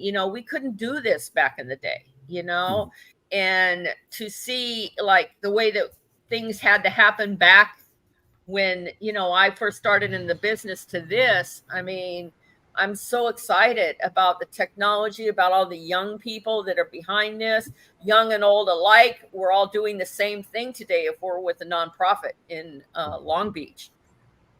Rhonda, I know you are a whiz on the computer and you're always on the leading edge of new technologies. When we begin to talk about Long Beach Gives, the essence of what that is, what's your feeling and thoughts about this exciting platform? I echo the same sentiments that Violet just shared. And, I put myself through college as an engineer at Xerox. I'm going to date myself a little bit, but I was there when we went from DOS to Windows. And I've always, although I'm an arts and creative person and I've always been in that space, I've always kind of been a geeky person and just kind of following technology. So it's really great to see the things that technology has been able to do and afford us. And of course, fundraising and all of that we see has been happening for decades and eons. But it was to those who had the availability or accessibility to media, and it was quite costly to do that. And so, as has already been said, you can reach people within a split second. And so that connectability through technology for us to be able to raise funds and essentially we're changing the quality of life for a lot of people. We're allowing organizations that really do a lot of good in communities in various different areas to be able to engage and to be able to continue to do that work and expand on that work. So, and then you have just a great use of technology, such as Long Beach Gives, to make that happen for us. I just think it's a great thing for the city and for everyone, from our governments to the organizations to the community. It's just a great thing to be able to do and to just increase the good that we all are trying to do. Let me ask y'all something. Why is Long Beach so nonprofit friendly? Right? It's like it's so interesting to watch the nonprofit community it's just really super thriving. And maybe is it because there's so many, so there's a concentration of nonprofits, or what makes the essence of Long Beach so nonprofit friendly, Griselda? That's a great question. And there are probably many reasons, but I think if I look at the civics of Long Beach, the city itself is also very nonprofit centered. The city, as a government, depends on many independent agencies, um, nonprofits, to do the work that they cannot do within the city government. And so even the city has partners of parks, they have the Arts Council, they have many bids that started off at 501c3s and then turned into 501(c)(6)s, or health partners that are direct service social service agencies, because the health department cannot also serve. Um, and so I think CBOs, community-based organizations, then became nonprofits in the city, and we are very nonprofit centered. You look at organizations that have been here a very long time, like the Junior League.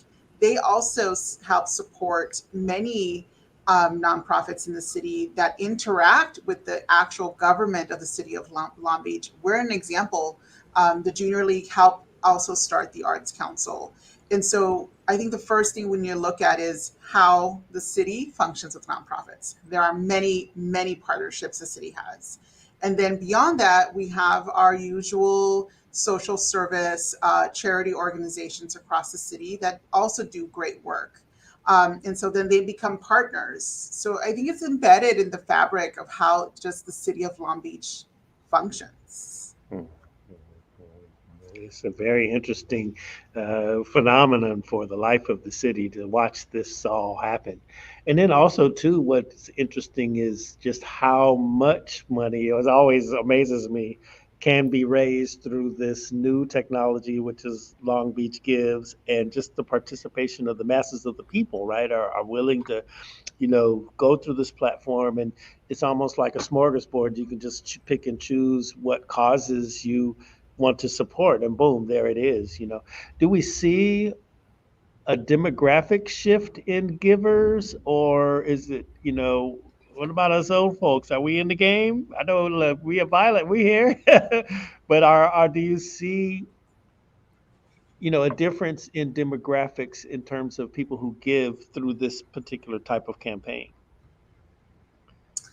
Actually, I don't have the breakdown of the demographics, but I know that um, from the beginning, the Arts Council has been on the steering committee for Long Beach Gives, and we have seen difficulty if we were to go with generations, with our boomer generation really still being attached to the remittance envelope, right? The envelope that says, oh, well, where do I put my money? Or where's the envelope? And will you mail me something? That was a struggle that first year. We still have some donors that prefer that. However, many have adapted, right? And then as far as giving trends, Gen X has really done a great job of taking on more giving in these last few years. There was definitely a rise during the pandemic on, where to give and how to give. And the technology helped because many of us had a shift immediately during the height of the pandemic, and Gen X was right on it. They're like, okay, let's do this. And in addition to money, Gen X is willing to give a lot of time, volunteer time, to the cause they feel very aligned with.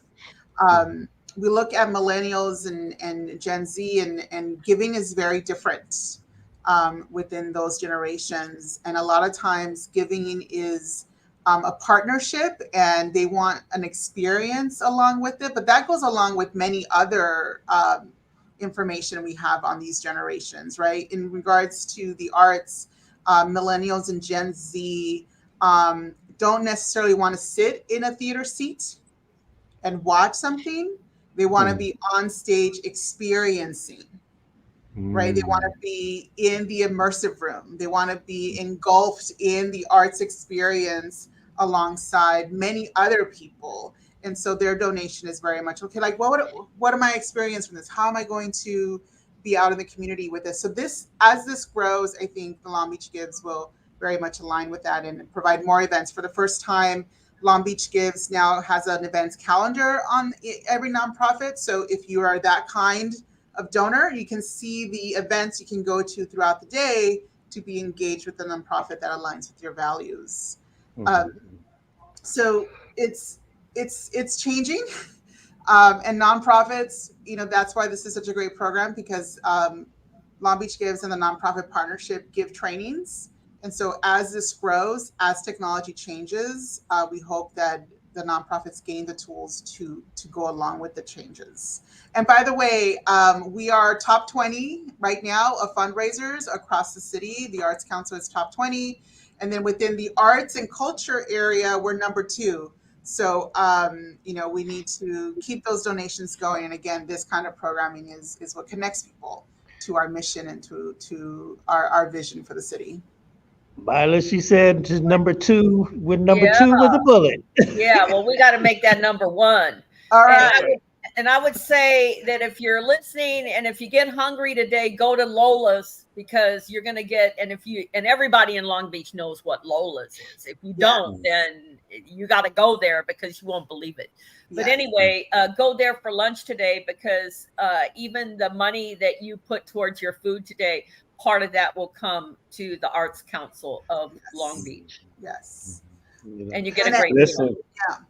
I don't know if I can make it to Lola's, because I'm gonna be right here trying to, put shed some light on these great nonprofits and everything. But it's interesting because I have so many allegiances in the nonprofit area.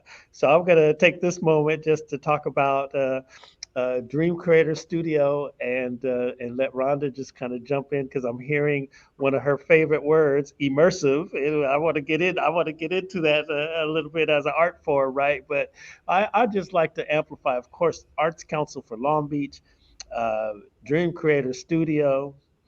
Look, and then there's even some nonprofits that are not part of the Long Beach Gives because they're not in Long Beach. But as I've been meditating on giving, right, in the essence of community support of nonprofits, I got to talk about the West Angeles Community Development Corporation, Black Hollywood Resource Center, Living Legends Foundation. There's probably a few more in there that I'm closely linked to. But as y'all are in this space of giving, just go through your nonprofit phone book and support the people. They're doing some really great work out there. One nonprofit organization that's doing some very interesting work around here is the Dream Creator Studio. And look, Rhonda Love, we're immersive. What the heck is that? Well, immersive is an all-around experience in an art. And so it's literally immersing yourself. To Griselda's point, your Gen X and Gen Z, they want to immerse in it. They want to know the story of the artist. They want to know the path. How did you get there? They want to walk in the footsteps and in the path of the artist and enjoy that experience. And so they want, immersive literally means to immerse, to be completely in and to be surrounded by that. And so Dream Creator, we are really big on that. And right now we do have an exhibit that we are doing in partnership with the Arts Council, DLBA, and Mosaic, where we come in and help to put the protest panels or the George Floyd panels on display, which is also an immersive type of exhibit, because when you walk into the space, walk into the room, there's literally the murals and stories all around you. And so we are getting visited. Our visits are really a lot of Gen Z and a lot of Gen X that are telling other people about it and coming into the space, because you literally can walk in, and when you do a 360, you are surrounded by that. And so we went into that design. Greg did all of the work and everything, and we went in, or I went in and just tried to design it based on that. If I did a spin around the room, would I get sensory overload? And so we designed the room for that, and it's been really awesome to see the response really kind of speak to that immersive experience. And this one's going to run until it's at 255 West 4th Street in Long Beach, downtown, the Mosaic space. That one will run until August 14th. August 14th is also another huge immersive experience that we're doing in partnership with the DOBA and with the Arts Council and a bunch of folks that love art, and that is returning the Downtown Art Walk. So we are programming that to be a super immersive experience as well, launching on as a quarterly, launching on October 14th. And then from there, we have another immersive experience called the Social Pivot, that's designed to address some really important issues around water and COVID and wellness and civic engagement and social justice. And it's designed to be an immersive experience as well, with the mission to inform and inspire and allow people to lead that feeling like they can be creators of change or advocates of change.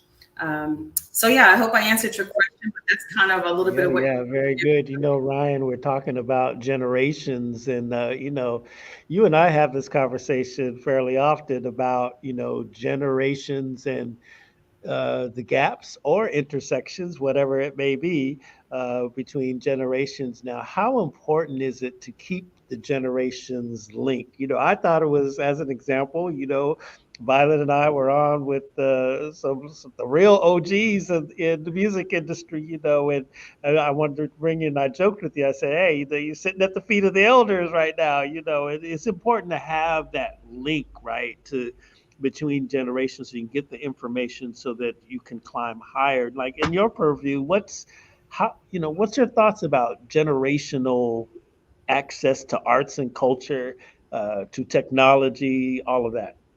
Yeah, I mean, I think it's super important. I mean, I've always been one to respect the elders and learn from them. But I think that the relationship goes both ways.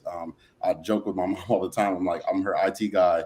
She's how do I do this? How do I do that? The other day she was talking about faxing something. I'm like, just get the PDF app, or the scan app. But I think that it's important, especially when it comes to arts and culture, just being able to not really lean onto your own understanding, and realize that there are folks that have, been here before, had similar dreams, and, just finding pathways to where we can use technology to enhance, our goals together. There's so many times when, like you said, I've had conversations with you about just the nature of certain, operating principles or, the way that things function that if I kind of left it onto my own, I would not be privy to. So just thankful for the partnership, and being able to even kind of stand in that gap a lot of times. I know that, my privilege of being able to be in conversations in rooms like this allows me to then be a bearer and spreader of knowledge to other folks that are in this position. So as long as we continue to stand in that gap with each other, I think it will be A-okay. Mm-hmm. Now, what's the hottest arts trend in Young Long Beach? Young Long Beach art trend. What y'all doing? I mean, you know what? I don't know if I can pinpoint one trend, but I will say that the arts community of Young Long Beach is thriving. It's a really scrappy group of artists that are using technology to catapult their careers. Now more than ever, we're seeing folks, not afraid to be themselves unapologetically and, spread that message, whether it's TikTok, virality, Twitter, and, all of the social media channels. Folks are putting themselves out there, and I love to see it. I just want to take this moment to shout out some artists in the city that are doing some amazing work. Bio Morgan, he's an amazing videographer, director, film director, soulful, a photographer. Shout out to Nice Guy Vinny. He's an amazing producer, DJ, throws an event called Altruism over at the Edison Theater on Broadway. Brandie Davison, Taylor Jeffries. I could go on and on about folks in the community that are really holding it down. I speak a lot to peers about, keeping Long Beach artists in Long Beach. And, a lot of the times we feel like, we have to go to LA to be in this bigger market and to, have our careers thrive. But there's a lot to be said about folks that stay in Long Beach and, get people from the bigger market to come out and check out the things that we have brewing here. So super, super inspired to be amongst change makers, taste makers, and the people that are at the forefront of the Long Beach art scene. Well, let me ask you this. You have Violet Brown, the legendary Violet Brown right here. What would you like, now that you know a little bit about her, what would you like to ask her? Yeah, I mean, I feel like we need a sit-down conversation or something, Violet. I actually just started a series at Play Nice, and I titled it Good at Something. And we actually have an event tonight. So after I get my Lolas, I'll be over at the shop. But essentially, the program is geared towards sharing knowledge. So our first iteration of the program, we had a sculpting artist by the name of Adesin. She came in and did a $20 sculpture clay workshop. Tonight, we have a very talented artist, Dakari Akil. He's been published in the New York Times, Vogue magazine, Forbes, super talented collage artist. So we'll have a collage making workshop tonight. But yeah, I would love to have you join us for conversations and really just to spread knowledge and experience. What time does that go down tonight? This is at 7 p.m. tonight. Okay. I'm going to try to get by there. I can drop it in the chat as well. But yeah, I would love to just hear your experience, what you think about Long Beach. I know you said you've been here for about 15 years, but how you've seen the city change over that time. And I mean, honestly, I can talk to all of you about your experience and seeing the city change. I mean, I know from my point of view, I've seen it change for the better. But yeah, just to share perspectives on, what the city has done and can continue to do moving forward. Yeah. Although I didn't live in Long Beach, I've been coming here my entire life to Long Beach and watching this city grow. I mainly tried to stay towards the Hollywood area because it was better for my business at the time. It was easier to get the clubs at night and see acts and all that kind of stuff. Because once you move to Long Beach, I used to kid my friends about it that lived in Long Beach. I would say, and they were in the music industry with me, and suddenly they were not going to shows at night, in Hollywood and that sort of thing. And I mean, we had an open bar, you get treated, wine and dine before shows, hanging out with the artists, and they're not coming. And I was like, what the hell? What is wrong with you people? Why are you not coming to shows? And they go, well, when we go home to Long Beach, we just don't leave Long Beach. Now I'm one of those people that I just love Long Beach so much. It takes a lot to get me to go out now somewhere else in Long Beach because there's always so much here to do in Long Beach. But I wanted to say something, talking about some of these new artists, emerging artists, young artists. Everybody starts somewhere at some point. Back in the day, I used to have a videographer that was fresh out of film school and really just in film school too at the time when he first started dealing with me. And I would have him come out and he would do his video work at my block parties at the back of my store on La Brea and Rodeo. And we had big concerts there that were open to the community for free. And he would tape the whole day's events. We'd have speakers to come out. I'd have people selling their wares, for free. I didn't charge them anything to come out and to be like a person that was selling their stuff there. It was a big community event.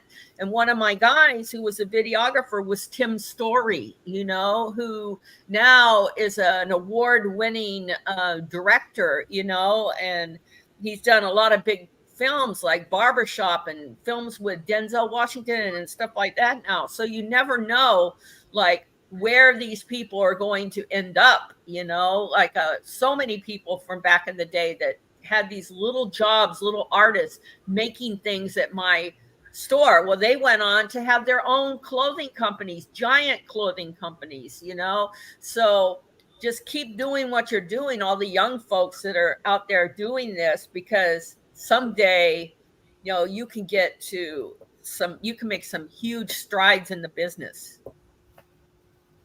Yeah, thank you for that insight. I mean, I see it all the time working with artists of different calibers and different stages. But yeah, just a reminder to realize that everybody's at a different place on their journey. But yeah, we're all collectively moving forward. So thank you for that. And older folks, get out there and go to these things where the kids are at, where the young people are at, because you're going to learn so much from them as well. Yeah. You know? Yeah. True.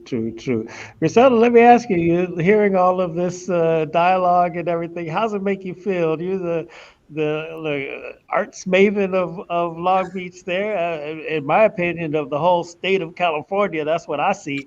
But what's your thought when you hear this dialogue and it's actually examining the rich results of your work?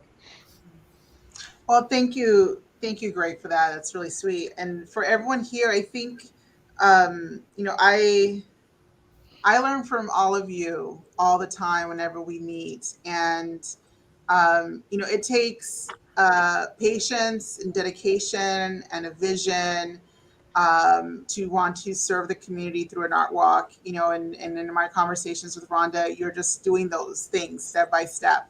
Wanting it to come back, and um, you know, Ryan has been working for the Arts Council for a few years now, and we've done all kinds of collaborations or social media partnerships. But it's been in these last 3 years, Ryan, right? That your work is impacting the classroom at a Long Beach Unified School District level. That your the exhibition that you and the artist from the Go Make Something cohort put together. And I'm so thankful for Long Beach City College for, in kind gifting their gallery for this project with our middle school students. Um, that work is going to go on for years, right? That is the next generation that's going to be able to say, my work was in the gallery when I was a middle school student.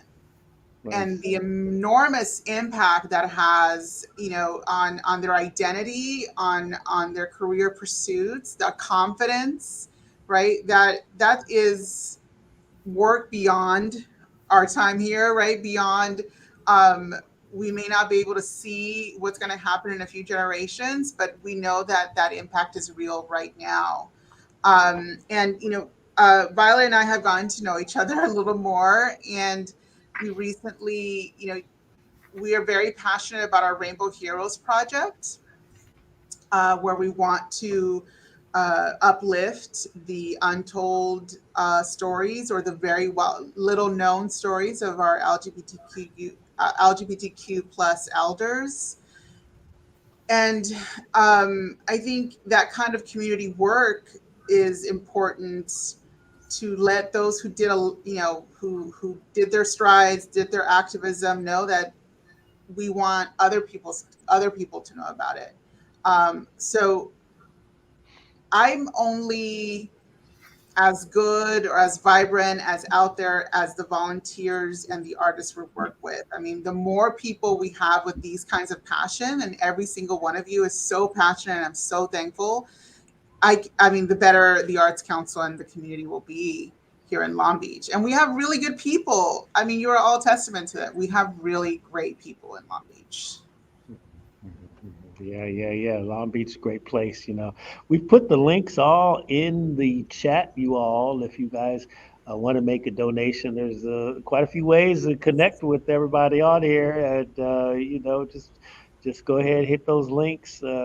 I'm gonna just take a little bit of privilege right here. I need you to help me get my numbers up. That's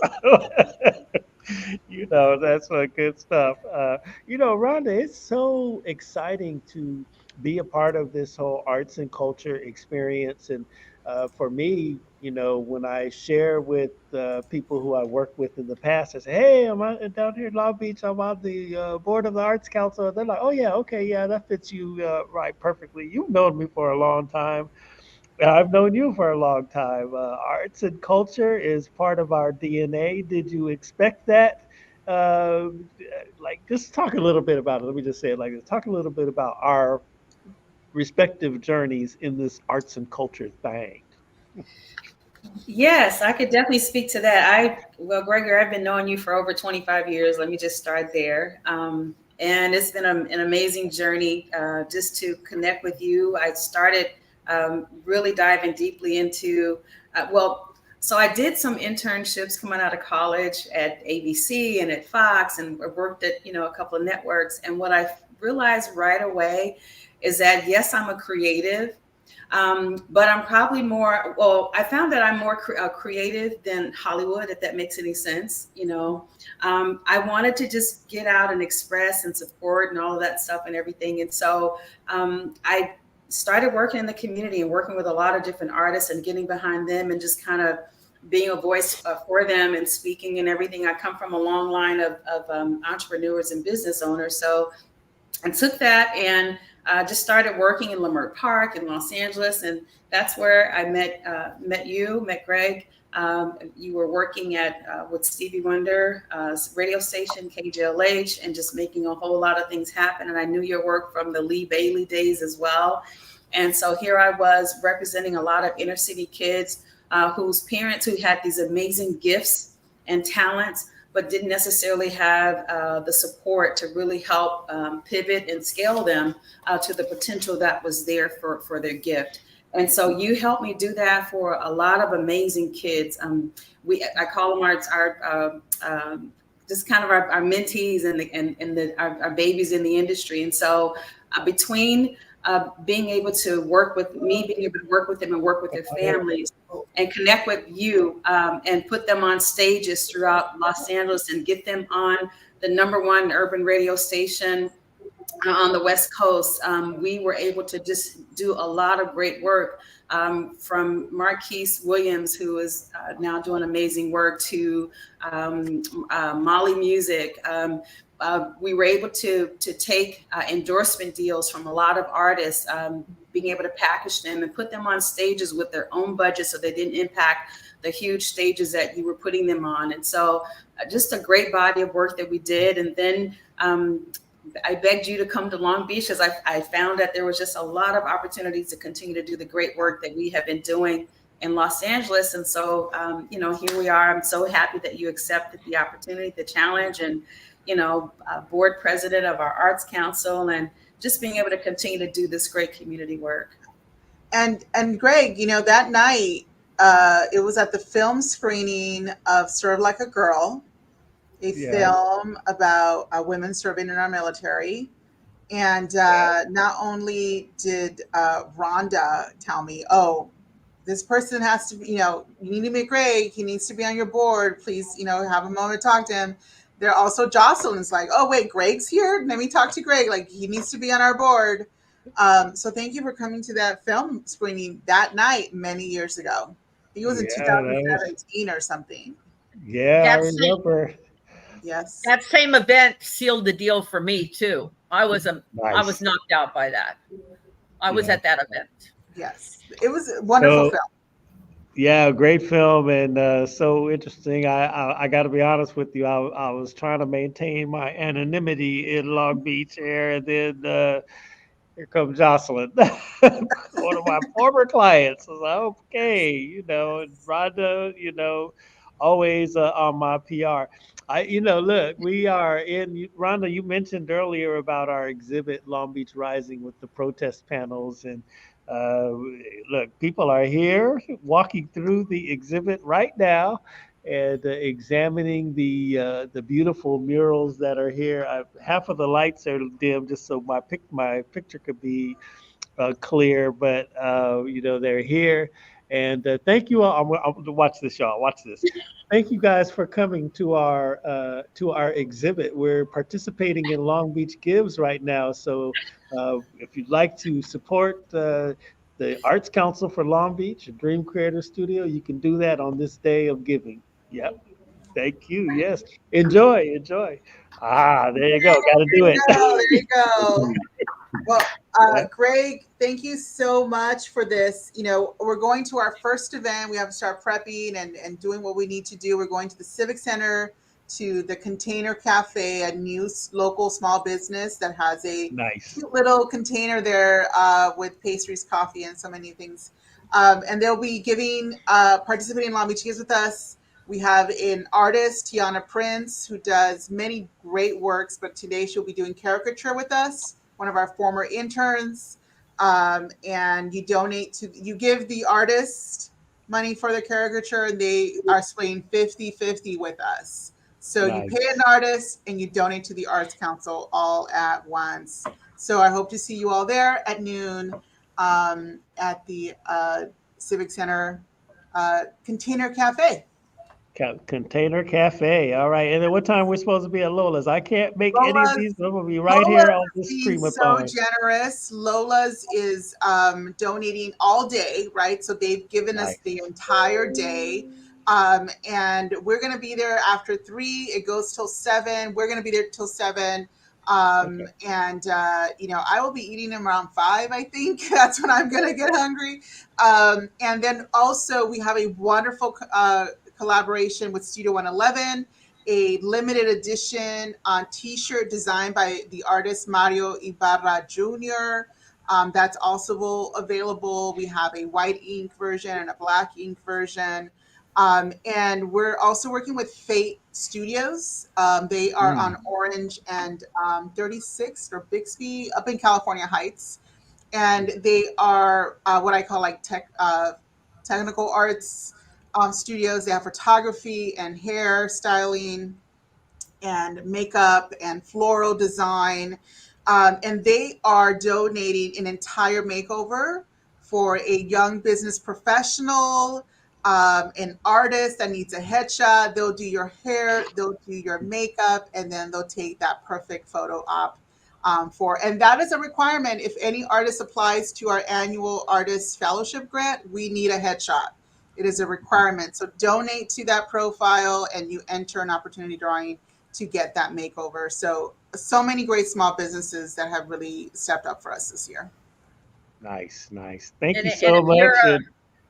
I was going to say, if you're someone out there that wants to get in on this with us next year, make sure that you connect with the Arts Council of Long Beach too, so that next year we can work with you and your business as well. Yeah, absolutely. Your nonprofit. Yeah. Well, thank you so much, Griselda Suarez, for your time today. Look, Long Beach Gives, you could go ahead and check any of those links that are in the chat and support us. We're growing. We're out here. Arts Lives Matter. Yes. Very good. Listen, I'm trying to bring, you mentioned, Ryan, you mentioned young Brandie, or as she says, Lil Brandie. And I see her icon in here, but I don't see her face. But I just sent her a text to make her face so we can bring her in to talk about, here's another person from young Long Beach to talk about arts and culture with us. Isn't this exciting, Violet? Yes.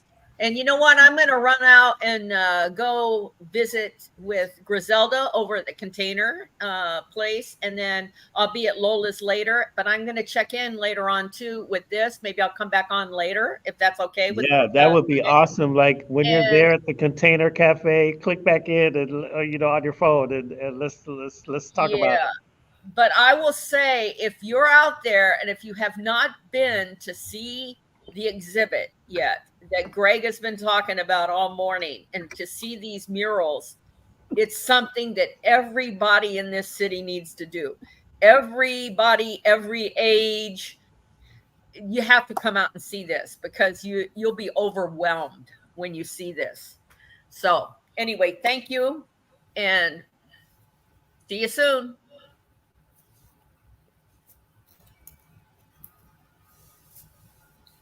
Oh, you're muted, Greg. You're muted. There it is. Wonderful time there. Thank you, Violet, for joining us. Well, what a big morning here. And then we have people here that are watching the murals. I don't know. Let me see. Hold on. Can you see them? What? Yes. Oh, there they are. Yes. Good. It's so profound and interesting to be a part of this experience here and really just contemplate on a very visceral level the essence of arts and culture. And it's important, to our livelihoods. It's important to our essence as as society. It promotes so many important aspects of our lives. And I'm just convinced that arts and culture is an essential service to unity in the nation. I think it's an essential service to recovery on so many levels. It's stress reliever, mental health, it's on and on and on. And I just want to think, Rhonda, I'm curious to know what your thoughts, because I know you've been kind of studying this a little deeper on a deeper level. What are your thoughts about the intersection of arts and culture and mental health? Oh, that's a good one. It's very, very important.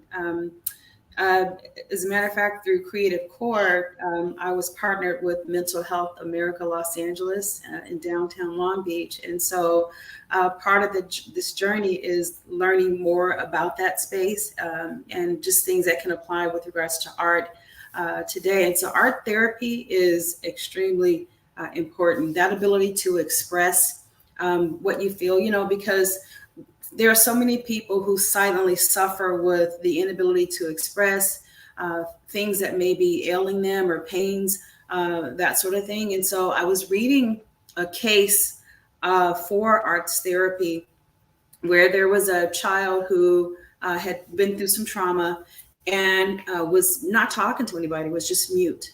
But through being able to, so they gave him lots of crayons and pencils and paper and everything. And so eventually he started using them and just kind of expressing different things that he was feeling. He was expressing some of his experiences from the trauma as a child and sharing that with his guardian. And the guardian be able to take that and just really start some communication. One way communicate, well, he had communicated through art, but then verbally communicating and affirming this child until he began to talk and speak. So that's just one case that shows the importance. And he eventually began to talk and talks everyone's ears off. But art is extremely important for traumatic experiences. It's extremely important for the messages that we want to put out into the world. Sometimes we're facing some really sensitive or difficult topics or matters. And so arts and creativity kind of gives you that ability to express some really tough things in a very receptive way. So art is extremely important. I'm really excited about the work that we're gearing up to do in partnership for the Creative Corps, because we're going to offer art therapy to a lot of artists and the ability to kind of express it. Even with this exhibit, the Long Beach Rising, we've had groups walk through there and then form a communication circle or unity circle, and just kind of talk about what they just saw, the feelings that it evoked, and be able to express some things that they had not been able to express. So art or therapy through art and the ability to express through creativity is essential.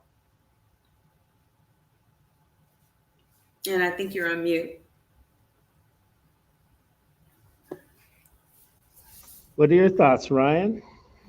I kind of will piggyback off of Rhonda's comments. Just, I talked a little bit earlier about my pathway into the arts, but I'm actually an educator and a mental health professional. I got my counseling degree from LMU and taught for several years at LA Southwest College, and doing the dual enrollment program there. I've been able to kind of utilize various skill sets to benefit the younger generation, children, and folks that are dealing with, various mental health issues. Obviously, as we recover and come out of the pandemic, I feel like arts, people have really leaned into the arts as a way to communicate and express themselves.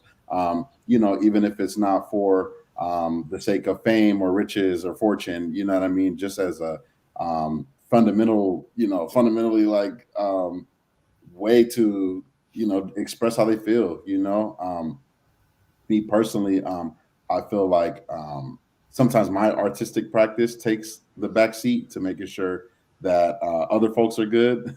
But I can, attest firsthand to the fact that, working in arts seeing art, appreciating art, does wonders for being able to express and, kind of make meaning of some of these feelings that we feel on a day to day.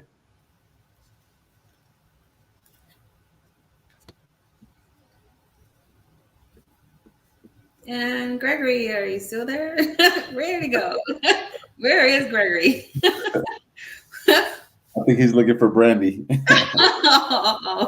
Well, we're live, Okay, Ryan. yeah. Hey, I'm here. So, man, you're absolutely right, and I feel that 100%. And I've been really reflecting on the essence of arts and culture with mental health. I was particularly in the music aspect. I have a friend who sings with the Fifth Dimension, and he recently started a nonprofit that uses music to treat PTSD for the veterans coming back from, from overseas and combat and whatnot. And it's a very profound essence there. And how are you? Hey, no worries. Look, we're on live here. Come around. Let me see. Show the people. Sorry about the mask. That's all right. Look, there they are. Okay. Yes, Thank you yes. very much. Yes, yes. So, I'm just saying the science of arts and culture through mental health is really, really, it's growing, right, in and of itself. Um, what are some of the other areas outside of music therapy and all that you all are seeing maybe as arts? Is it just visual arts that seems to be a tool for balance, or is it music, or is it Dance. there's dance? It's There's all of it. Performing arts. performing arts. Okay, yeah. So Sorry. that's what we want is to just some That's been our contemplation with experience. us. That's been your experience. So they're It saying helped me with mental health. your Writing. dance and performing arts, Yeah. keeping you balanced. Writing, photography, lots of different venues have helped me a lot. I've had a long-term illness. Ah, okay. Oh, And let's talk about photography. Did you guys hear all that? Yes, we Yeah. did. Okay, yeah. Let's talk about photography. We just participated in the photo works at Port of Long Beach. Went out there in the port and watched all of the photographers take beautiful pictures of the port. Photography as a balm towards mental health. What do you think there, Rhonda? You're the photographer in the family. What's the question? What do I think of the various forms of art? Like so like with photography in particular, I'm just gonna pick that one just because our guest just brought that up. Like it's a balm towards mental health balance for her, and I just wanted you to reflect on that. Photography. Okay, since you're the photographer in the family there, how does that offer balance towards mental health? It offers a lot of balance because it allows you to express, you can say, for me, there are times, and I love meditation, and I love just kind of being in that space of Zen. And so when I go over to El Dorado Park, I take my camera, and it's just the coolest thing to walk through there and take pictures that really reflect how I'm feeling at that time. I may take pictures of oak trees. I may take pictures of the lake or water or ducks, or birds or things of that nature. And so artists really just, and especially with cameras, a camera is like an extended, I don't want to say another eye of you, another eye or a lens, where you capture what you're thinking and it's an extension of what you're seeing, and so I think photography is very important in being able to express. It's extremely good therapeutically, and then to be able to I love going back and just kind of remembering the journey of taking those pictures. If I can't get to therapy or meditation or have a session or whatever, it's nice to just kind of go through my phone and look at some of the photos that I've taken in the past on some of my nature walks. And you can just kind of relive, that experience of that. So photography is amazing. It's very personal, and then there's different styles of photography, Very, very interesting. Very, very interesting. Well, listen, this is what I'd like to do. I want to keep this live. If you guys would like to have a dialogue before between one another, that's great. I need to take care of round these people up to who are supposed to be coming through as guests, and I need a quick break. You know, if you don't mind. So I'm just going to sign out it real quick, or unmute, or anyway, get out of this picture here, and you guys can continue the dialogue. Uh, yeah. Now hosted by Ryan. Ryan, I'm crossing it to you really quick. I'm like, I need to get out of here and head over to Long Beach myself. I got to get ready for the event, but no, it's always a pleasure, getting to converse and just share knowledge. I talked about it earlier, but I really feel honored and privileged to be around so many movers and shakers that are, investing in me, as, and I'm, passing that torch, of folks that are here, even just in, I feel like every time we talk, I learn a little bit more about your background. I learn a little bit more about Greg J, and just, how impactful and how deep the passion lies. And, to be in a position where, I see myself and you all, it's like very inspiring, to say the least. Yeah, no, same here. I'm just so honored that we're connected with you and to watch all the work that you guys are doing in urban society and just, just the whole community there. I mean, there's like a serious, like you said earlier, arts community or collective, there in Long Beach, and a lot of it concentrated in downtown Long Beach. So it's just amazing to see all the arts and creativity and expression that we have there, and to watch it just come into fruition has been really dope. I have a question, or actually I'm going to put this word out there and I just want to know your thoughts, because it's an area that I'm really passionate about. But what are your thoughts about the creative economy? Oh, that's my bread and butter. I'm a big proponent of it. I know that the Arts Council has a slogan, keep arts working. And there's so many ways that you can, merge into the creative economy. I tell people all the time, you don't have to be, the person rapping the lyrics on the stage. There's so many layers behind that. There's, sound people, there's engineers, there's videographers, there's the lighting guys. And I think that that's one thing that I've, over the past several years, I'm starting to see and respect a lot more of just what it takes. A lot of folks think, okay, I bought my ticket, I show up to the venue, and, here's this experience.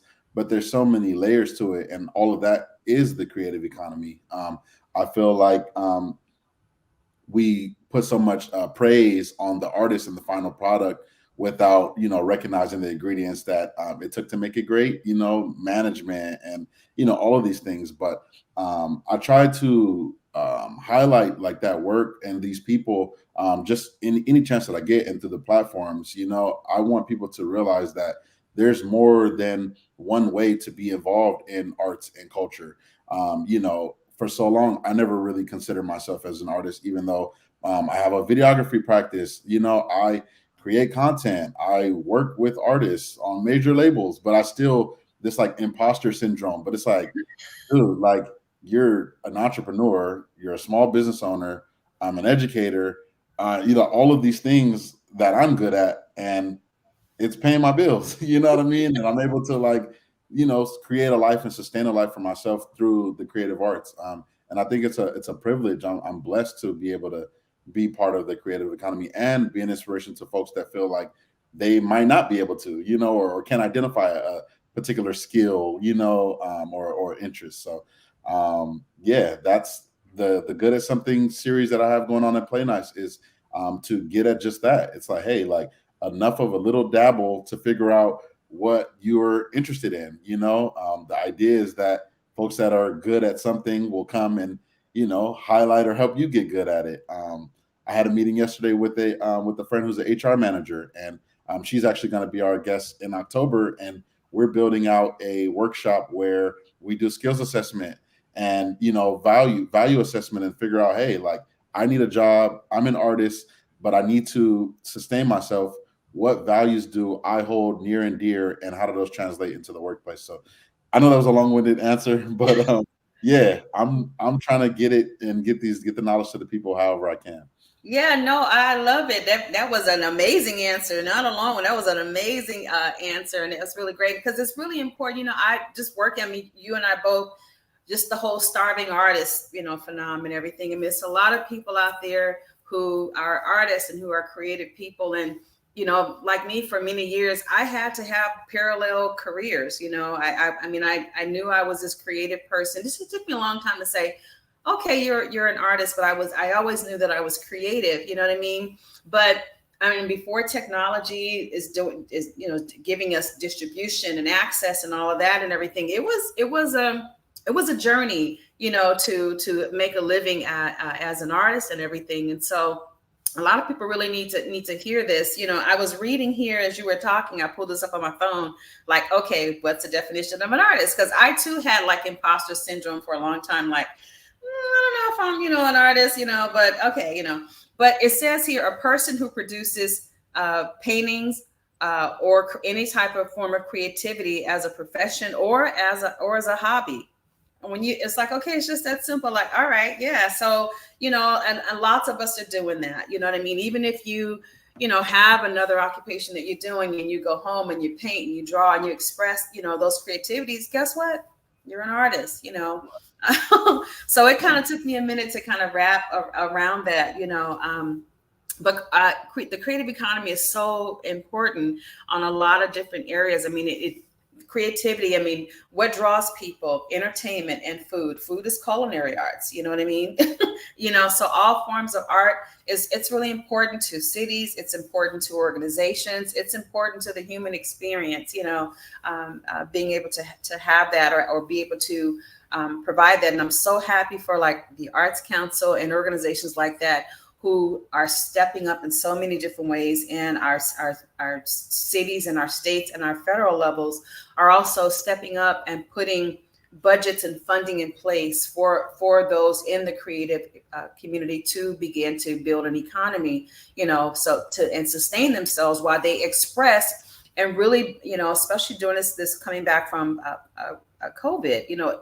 Arts and creativity is really important, and it plays a huge role of getting normalcy back and restoring back and getting people to feel comfortable and again socially, you know, and to come out and go to the restaurants and go to an art gallery and go to an art exhibit and everything. It's really important, you know, just for people in the human experience. And so to see that be able to be funded and to see just kind of some of the policies that are being put in place to recognize that, I think is such a great thing, you know, because for a long time, like you said, our perception of art or as artists was those who were signed to a label or those who were an actor, you know, with a network or, you know, that sort of thing or whatnot. But no, I mean, there's artists everywhere constantly impacting our societies and communities. So it's just nice to have that supported. Yeah, absolutely. And I mean, just the representation as well, you know what I mean? Just to see, you know, equitable solutions that address various communities. You know, obviously, one thing that I really appreciate about, you know, growing up in Long Beach is just the access to diversity. And this is all that I know. You know, I have friends that live in the South that, you know, can't tell you, you know, the difference between, you know, someone of Korean descent or someone of Thai descent. But you know, I grew up with all of these different cultures, and just being able to have solutions and organizations that address the needs of particular communities is so important. You know, so it's obviously like the civic duty, government levels, and then Arts Council, you know, spreading their wings and kind of wrapping it all together under art is tremendous. I wanted to ask you a question about some of your experience. We hear the conversation about internships and the value of those kind of diminishing or the perception that internships aren't valuable anymore. Can you talk about your experience interning and maybe some you know, highlights or benefits towards internships? Yeah, definitely. That's a great question. You know, I'll just say my internships, Ryan, changed my life.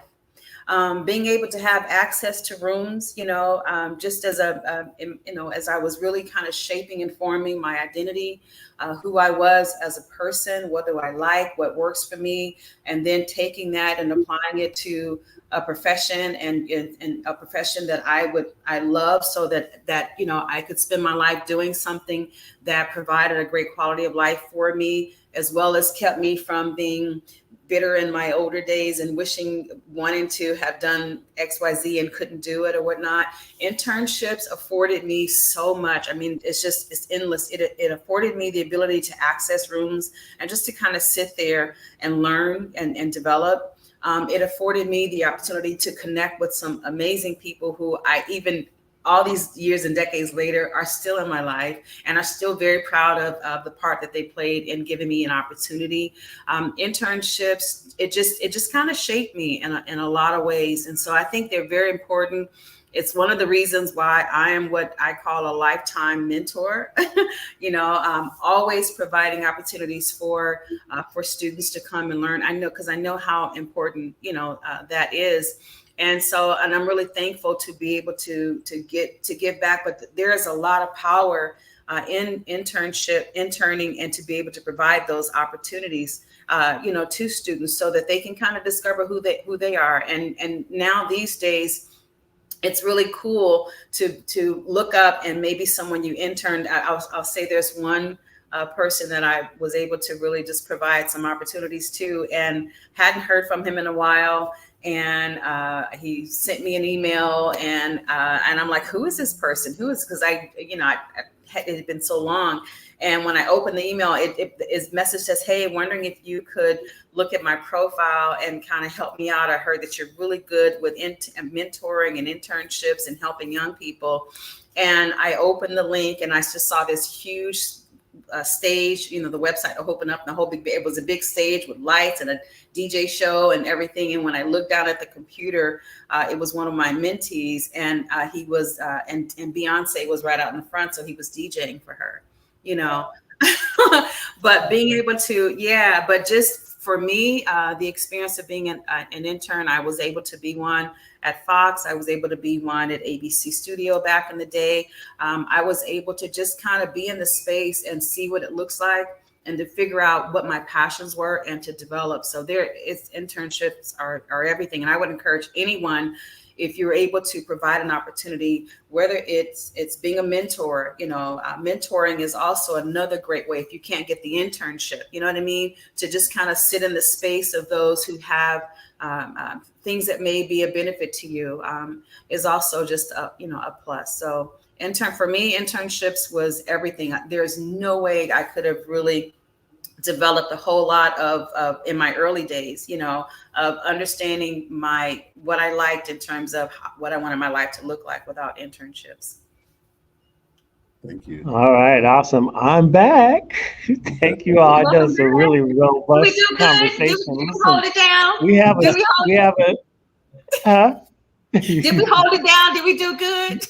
You did good. You did good. But look, I'm gonna bless y'all right now with the Grammy Award winner. How about that? We've been having legends all morning. Oh my goodness, it's just so exciting to be blessed in this manner here. We just recently met this gentleman here, Rhonda Love, and Grammy Award winner in the genre of new age music, Mr. Omar Akram. He is from Long Beach, yes, by way of Afghanistan. Hi. How are you, sir? You doing okay? Wow, I'm doing better now that I'm on the show with you guys. And Rhonda, congratulations on all your success, and thank you for all that you've done for the community. And it's people like yourself that really is a catalyst for so many young people, because they're looking for a mentor. They're looking to someone like yourself who's been in the game for so many years, because for so long we thought everything is kind of closed for especially younger people. They thought, well, how do we get to the next level? And then when they look at someone like yourself who's done it, who's been in the game from the beginning, then they're like, wow, we can look up to you, and hopefully you'll help us see the next level. So it's an honor to be here with you guys. Greg, Jay, thank you so much for having me on. Yeah, yeah. Wonderful to see you. And Ryan, nice to meet you as well.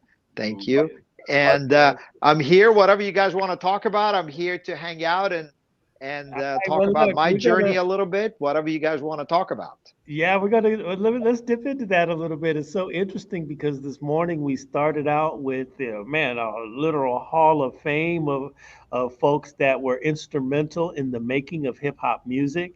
And man, it was just really rich conversation. And as we talk about, music, arts, and culture, the first question I want to ask you is, what the heck is New Age? Well, so maybe I should give you guys a little bit of background about my story Yeah, and yeah. how it led me, and then hopefully it would clarify the whole new age and everything that I'm doing. So I was born in New York. My father and well, both of my parents come from Afghanistan, and my dad worked for United Nations in New York, and so we traveled to many different countries. So I was born in New York, then we went back to Afghanistan for a few years. I lived in France, I lived in Czech Republic, I even lived in Cuba for 3 years. And Wow. then so when I was a real hyper kid when I was like 4 or 5 years old. So but every time I listened to music, especially like classical music, it would calm me down. So my parents thought, well, what if we get him a piano? And if we get him a musical instrument, maybe that would help him calm him down, right? So they bought me a piano at the age of 6, a little bit old, 6 or 7, and that's when I started. I took piano lessons with a uh, wonderful pianist who was she used to perform for the Prague Symphony in Czech Republic. So this was really the beginning for me of music, and so the beginning was mostly European classical music, and then as we progressed, went to different countries. One of the things that happened for me was just being exposed to different cultures, right? And being exposed to a culture is very important because you learn the language, you see how beautiful other people's cultures are.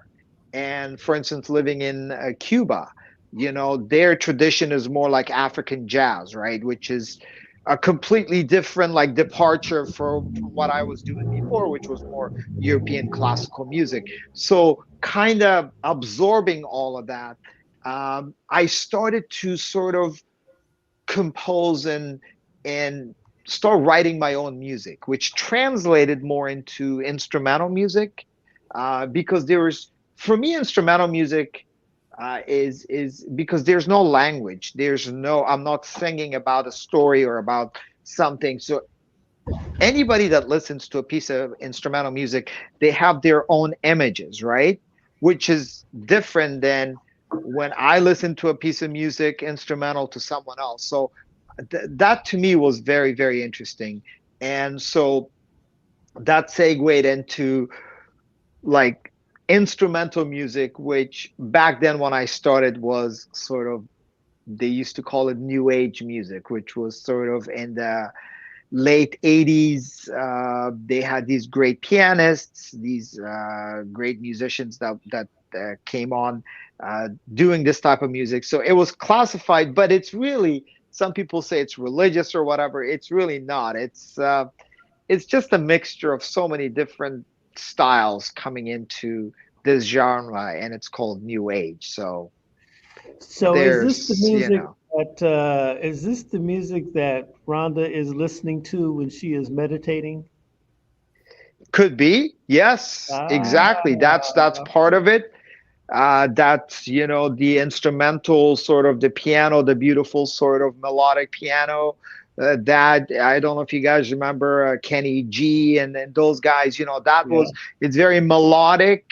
So my music is fairly simple but melodic. It's something that translates. It evokes more emotions than me showing off on how good I am on playing the piano.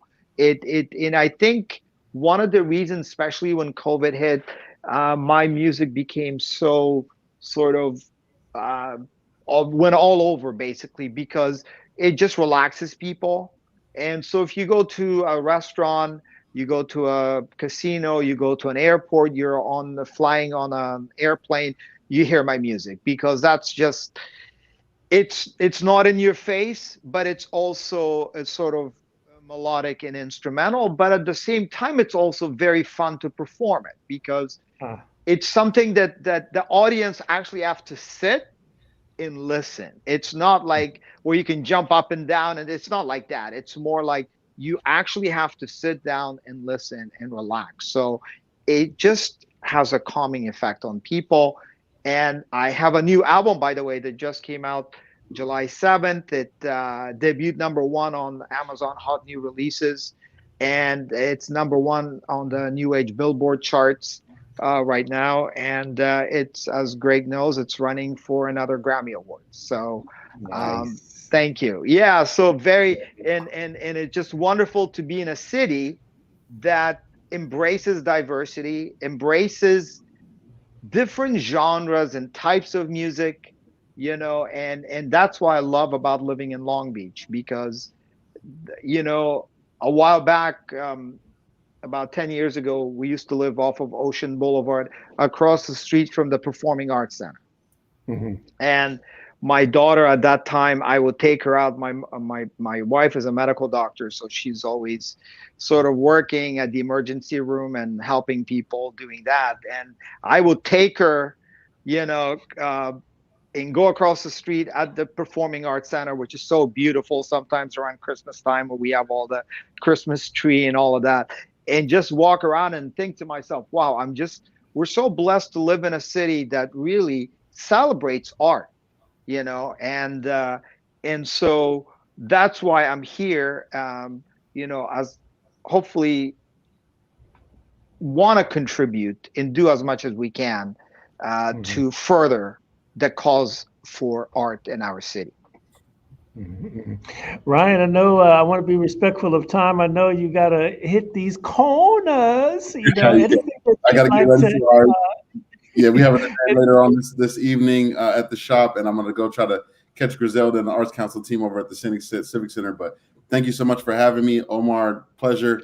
Ryan, Briefly thank you. getting to hear from you, Rhonda. It's always a pleasure. I just downloaded the album on my Apple Music, so yeah, I got nice. some for the car for the contest.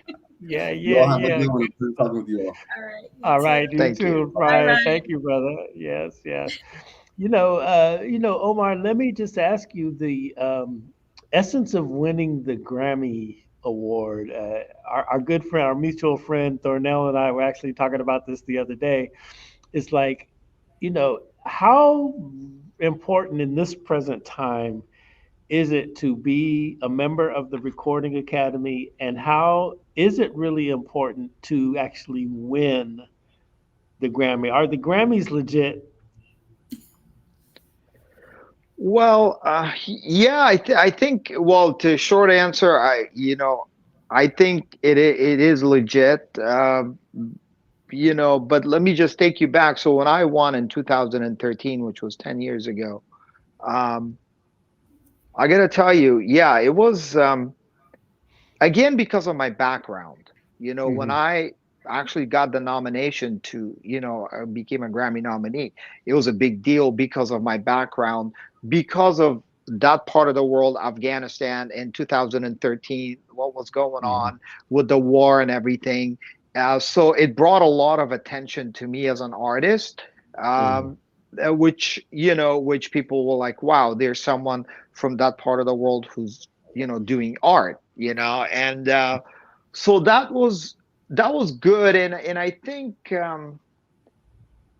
you know I never thought I would win, to be honest with you, because my music had, like I explained to you guys earlier, had a mixture of sort of other cultures in it, right? And I just thought that the Recording Academy and the members were not ready to embrace something that is a little bit outside of the norm.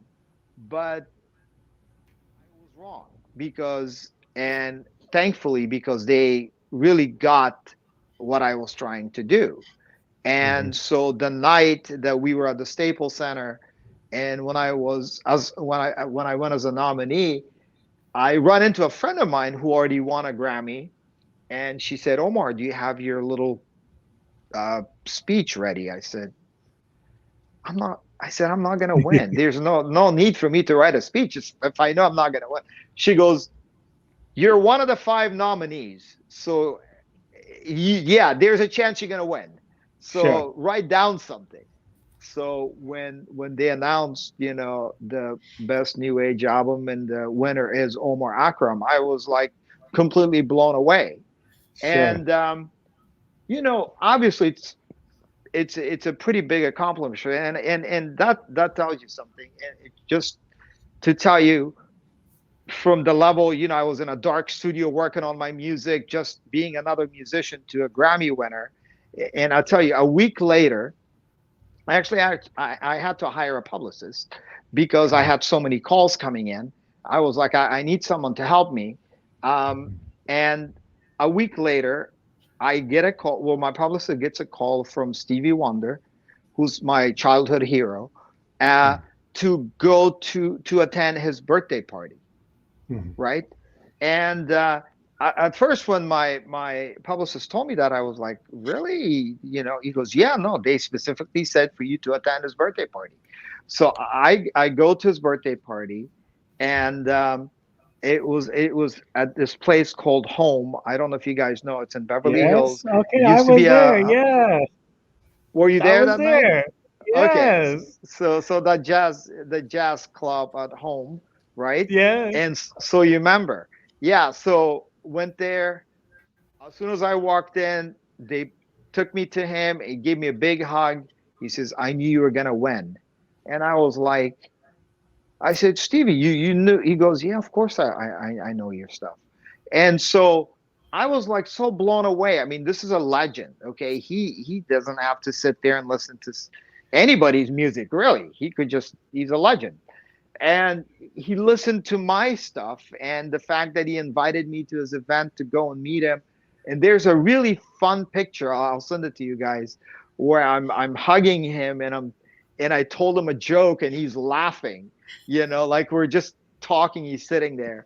And so I think that's what Greg J, I think that's what Grammy Awards, I suppose, that's one of the things that kind of elevates you a little, say, hey, you got something, you're among, these elite, musicians. And then it just makes it a bit easier. Like you guys know in Hollywood or any, as the minute somebody gets an Oscar, the minute somebody gets a Grammy, then you're in a different thing, and it's unfortunate because my music didn't change. Everything was the same after I won the Grammy, but it's just that perception of people winning, all of that. So I think in some ways it helps, but again, there's a lot of politics involved with those things. There's a lot of behind the scenes things that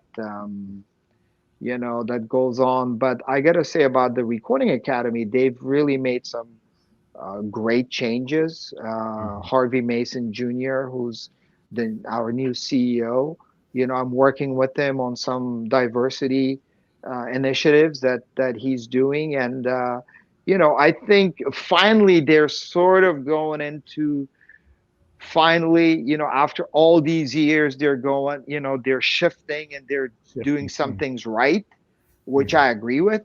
you know so I'm sort of optimistic for the future of the Recording Academy at this point with Harvey Mason and his team. And I'm just happy that they've invited me to be part of the diversity initiatives. They're going to different places. They've been to Africa, they've gone to South America, they've gone to the Middle East, to really connect with the artists. And then, of course, here we've invited over 1,000 new diverse members to be a part of the Recording Academy. So we're seeing some good changes, coming up. So hopefully thing. It's going to take some time. These things, you can't just do it overnight, as you guys know. Sure. I mean, I'm saying in the next few years, I think things will really start to shift. Right. It's like turning a big ship. I think so. I think, yeah, it's slowly turning, but it's turning. Sure. Yeah.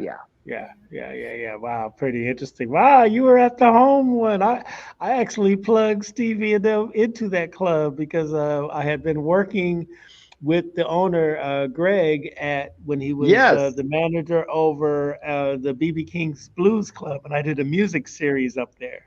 Yes. And then after he left there, he went and started home, and then we plugged Stevie in for his birthday party. Oh wow, look at that! We were in the same room. That's crazy. That's crazy. Yeah, it was so fun that night, and they were very, very generous. And I performed at that club about 4 or 5 times myself.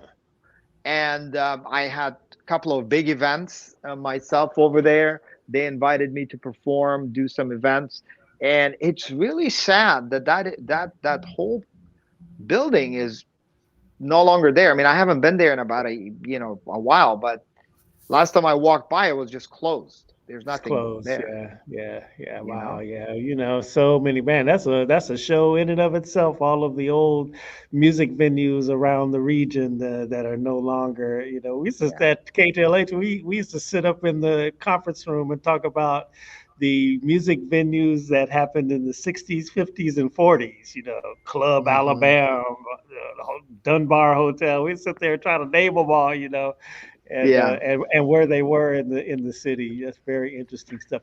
Let me ask you this question. So, I'm still reflecting on your genre, New Age. So that's like Vangelis. Is that's a pianist right there, right? Those types of performances and compositions. What's your biggest record like ever in your discography? For me, well, the one that won a Grammy Award is called Echoes of Love, and that won a Grammy Award. And I thought that was, well done. And I think my new album, Moments of Beauty, is, I think, got a great number of streams on Spotify the minute it was, the first week that it was released. So I don't know. I mean, I think as an artist, you evolve, like as people, I think we evolve, right? So we can't say, well, I like my version of 5 years ago. I think I like the version that I'm now because I've learned from 5 years ago, right? So it's kind of like that as an artist, for me personally, yes, I do have a Grammy, but I don't look at the Grammy and say, okay, well, I've done it, because to me that's in the past. And I always look to the future and say, okay, how can I improve?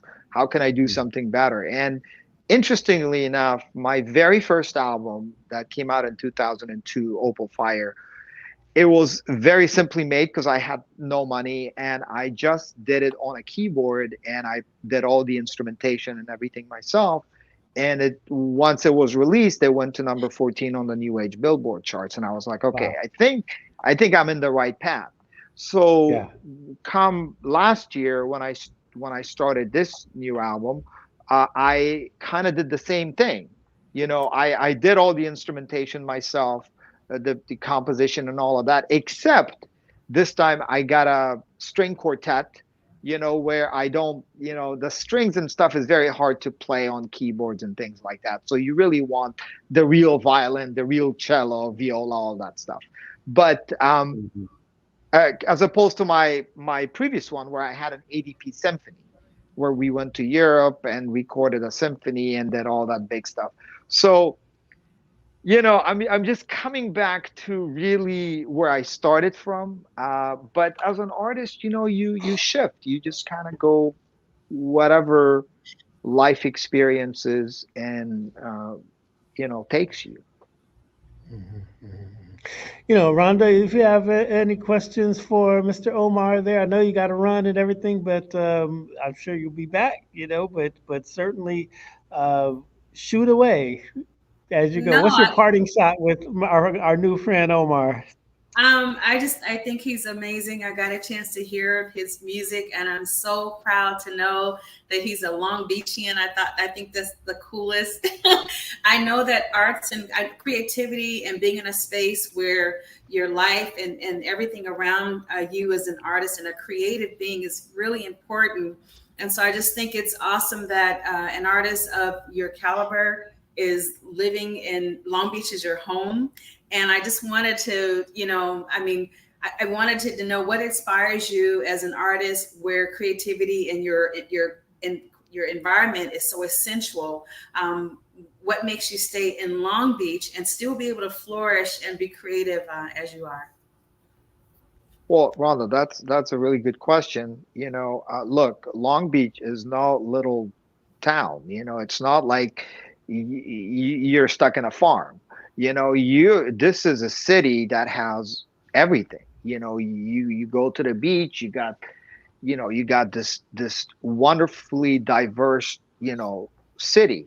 So I thrive in a city actually because I was in New York, and then I went to school in Baltimore at my outside of Washington D.C. So I'm in I thrive in big cities, and Long Beach for me is a big city. There's so much going on, and also it's not that far to drive places, to go to the mountains, to go someplace, to go to the desert. So where it's located, it's really good. I have my mother who she's older. She lives in San Diego. Not very difficult to go there. It's like where Long Beach is located.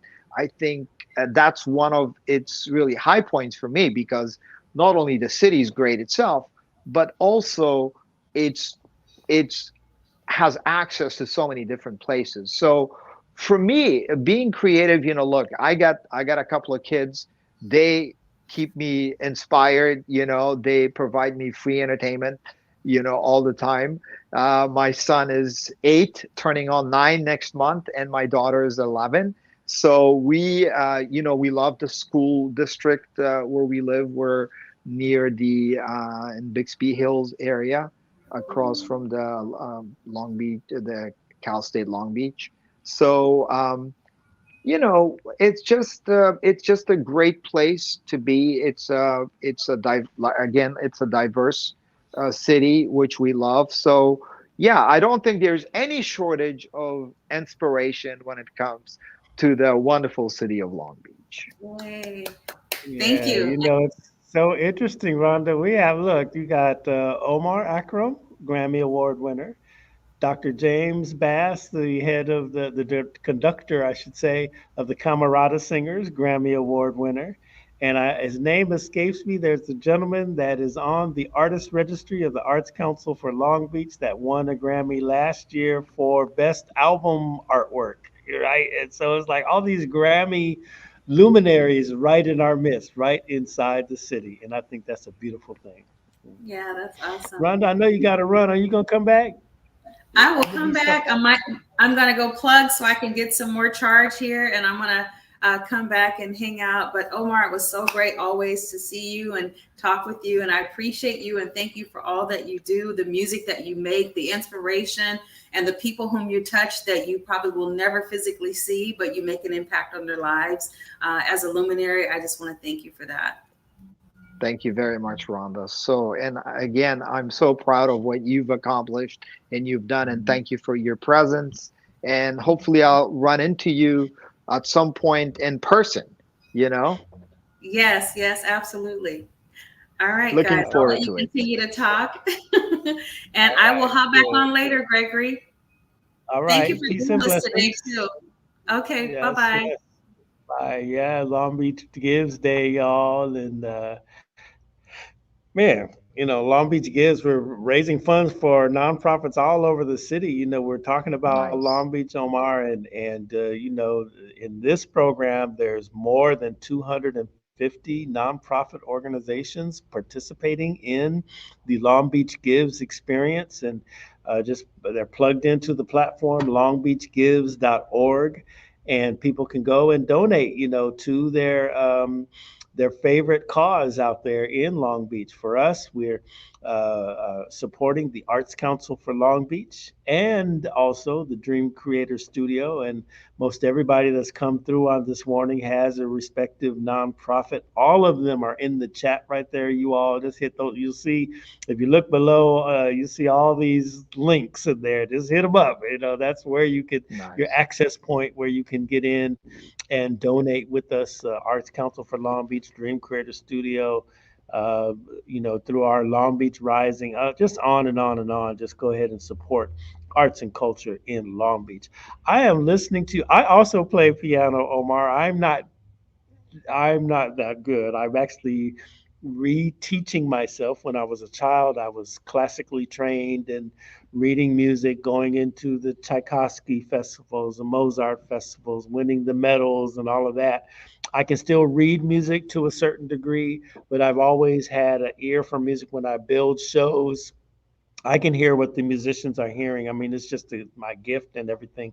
I'm curious as I'm listening to you, and I have heard your music. Who is your number one influence? Like, who is that one where in your young days you're like, yo, I want to play like him or her? Yeah, good question. So for me, I've been very much influenced by European classic composers, right? So Bach, huge fan of Bach, and I still am. Beethoven, Mozart, like you mentioned, Tchaikovsky. But, for some reason, those composers, because I guess starting with European classical music as a child, that was a huge influence for me. And it's always been a challenge to play their stuff. And it's no matter how good you are, you're still going to have a challenge playing those pieces, right? So it's always, I found it fascinating for those guys to be able to come up with such a volume of music and being able to be so, you know, technically amazing. It always gets me, and until this day, the Goldberg variations by Glenn Gould, that I listened to from 1956 or 1957, whatever. And it still amazes me, and that's the kind of stuff that I love. But I also love, I get into jazz, I love jazz music, so I listen to the 30s and 40s jazz, and the 50s and 60s and like Miles and, and so, I have a pretty diverse taste when it comes to, but I love great musicianship, that great, to in some ways that's sort of not there anymore. Just it's becoming more and more rare for people to be that good. You know, things are changing. Technology, we don't have to do a lot of stuff.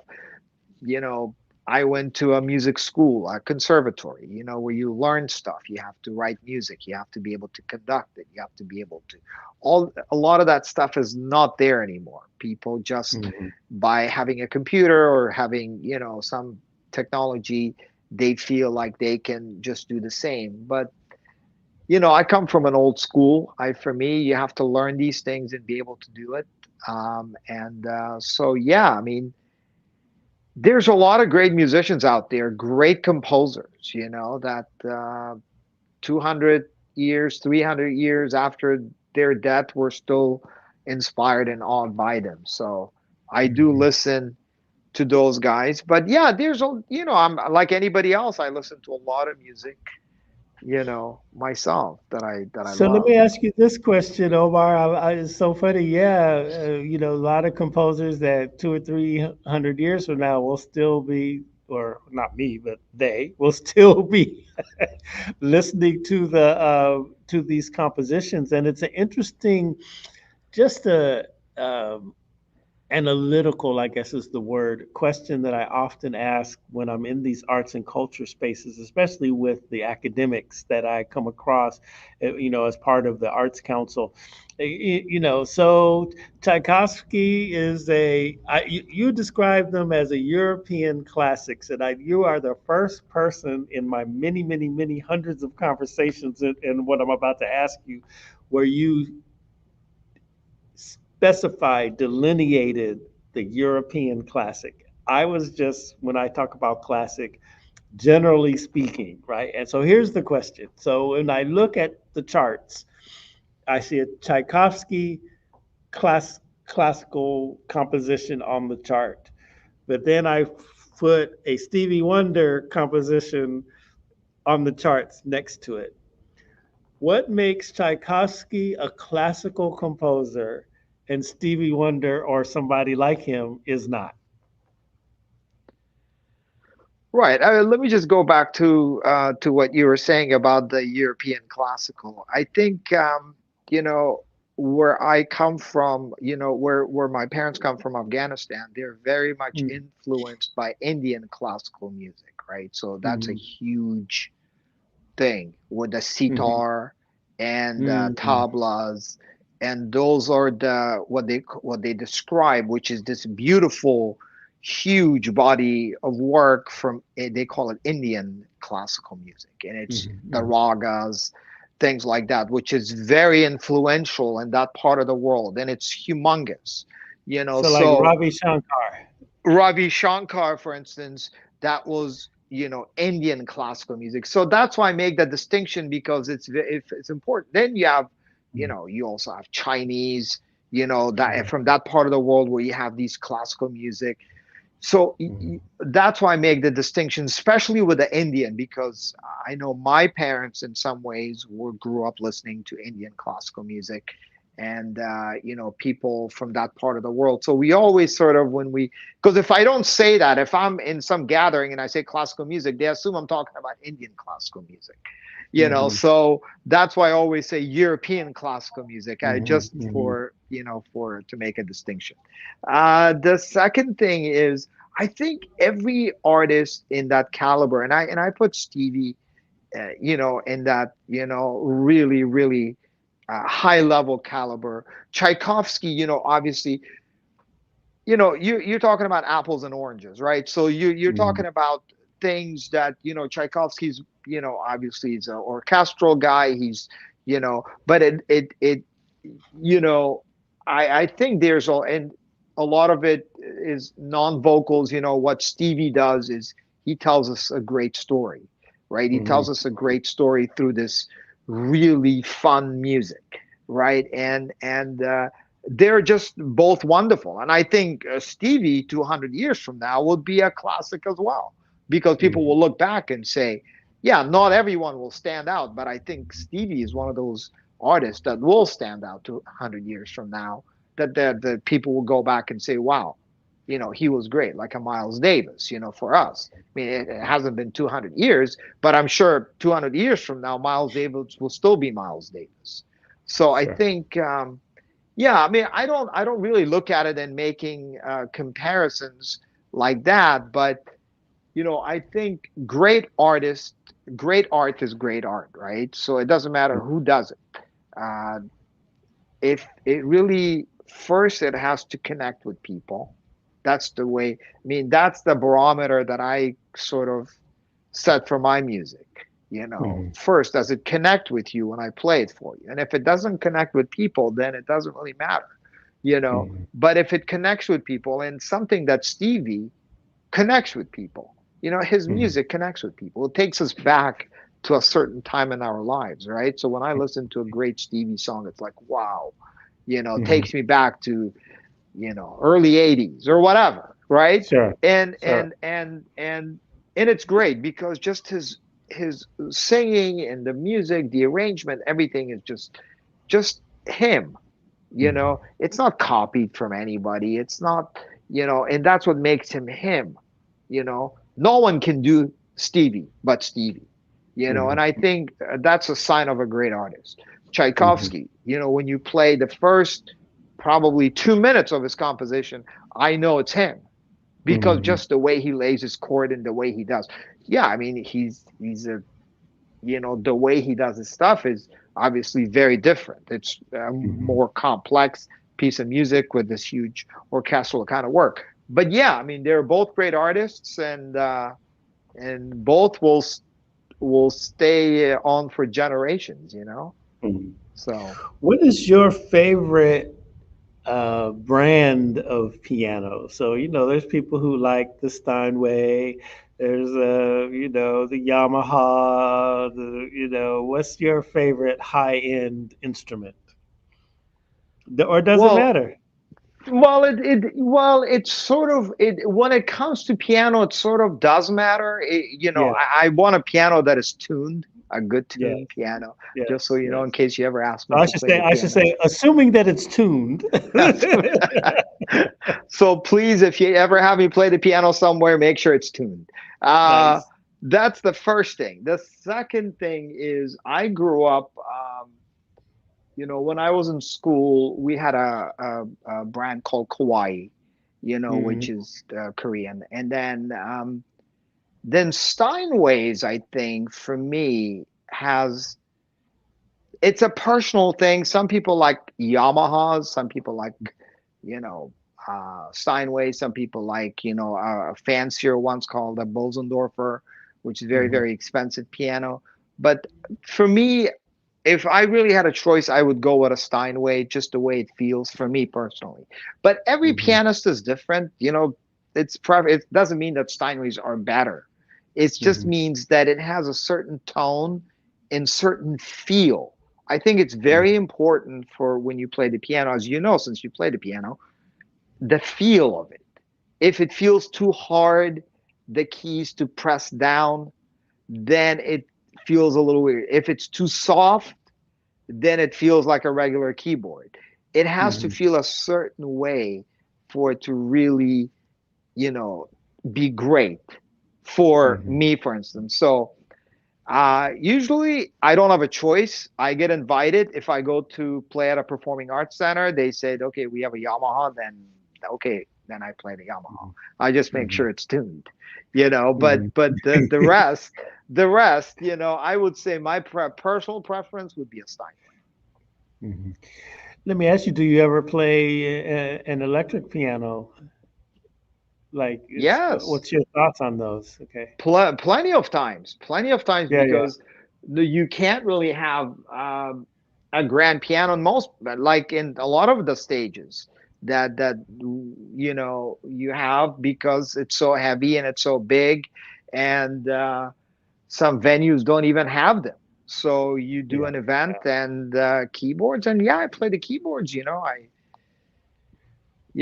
They have different I'm ones. asking, I'm actually asking you for a selfish reason because offline I want to talk to you about. We're bringing back the Long Beach Art Walk, and we're doing three locations. The promenade, well, actually four if you count the gallery, but the promenade, right where you were the other day, here in the gallery, over at the Museum of Art Annex on Third and Elm, and the Art Park on Elm and Broadway. And so, what we are attempting to do at the Museum of Arts Annex is create a jazzy, more upscale arts and music experience. And I would love to invite you to come out there and jam a couple songs with us, so we can brag on you, Long Beach Grammy Award winner. What? Omar Akram.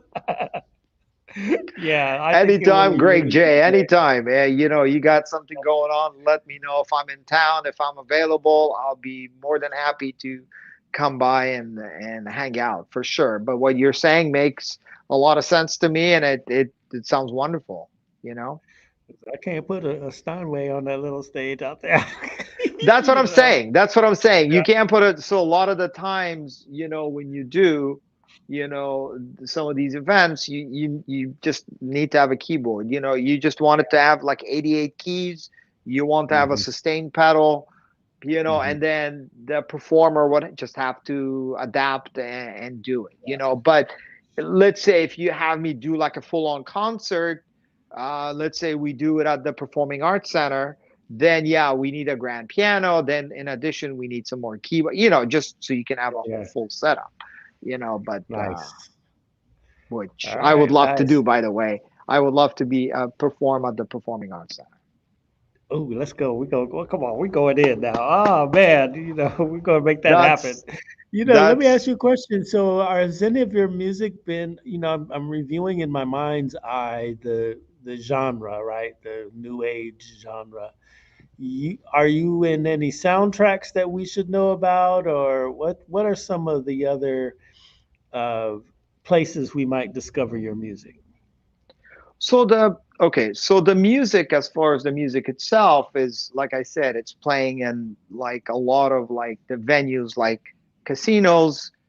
Yeah. You're at the airports, airplane, airlines, things like that. But if you're specifically talking about films during COVID, since I had this big tour that I was Mhm. supposed to do, and it obviously was canceled. A friend of mine, who's an Oscar-winning sound designer, actually, he won for Raiders of the Lost Ark with Steven Spielberg. He Nice. decided to do his own feature film, Mhm. and he called me. He says, "I'm doing a feature film." I said, "Man, you're crazy. How the heck are you going to do a feature film? It's everything closed." He said, "Okay, well, I'm just letting you know." I said, "Okay." Yeah.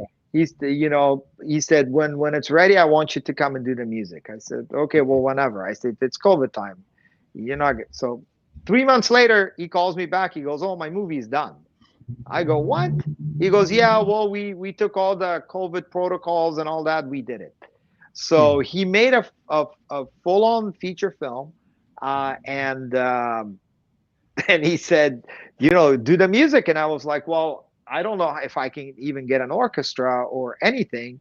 So I was able to put some together for him, and very interestingly enough, I was able to pull it off. And so we did this little film, and yeah, it's called Lead the Way, and I believe it's streaming on Amazon now. But I'm not doing a lot of that stuff. I'm just concentrating on doing my own albums. But look, if there's opportunities, if something comes my way, and if there's a project, I'll be more than happy. I'm a huge film buff. I love movies and television. So yeah, I'm always game if that happens. Nice, nice.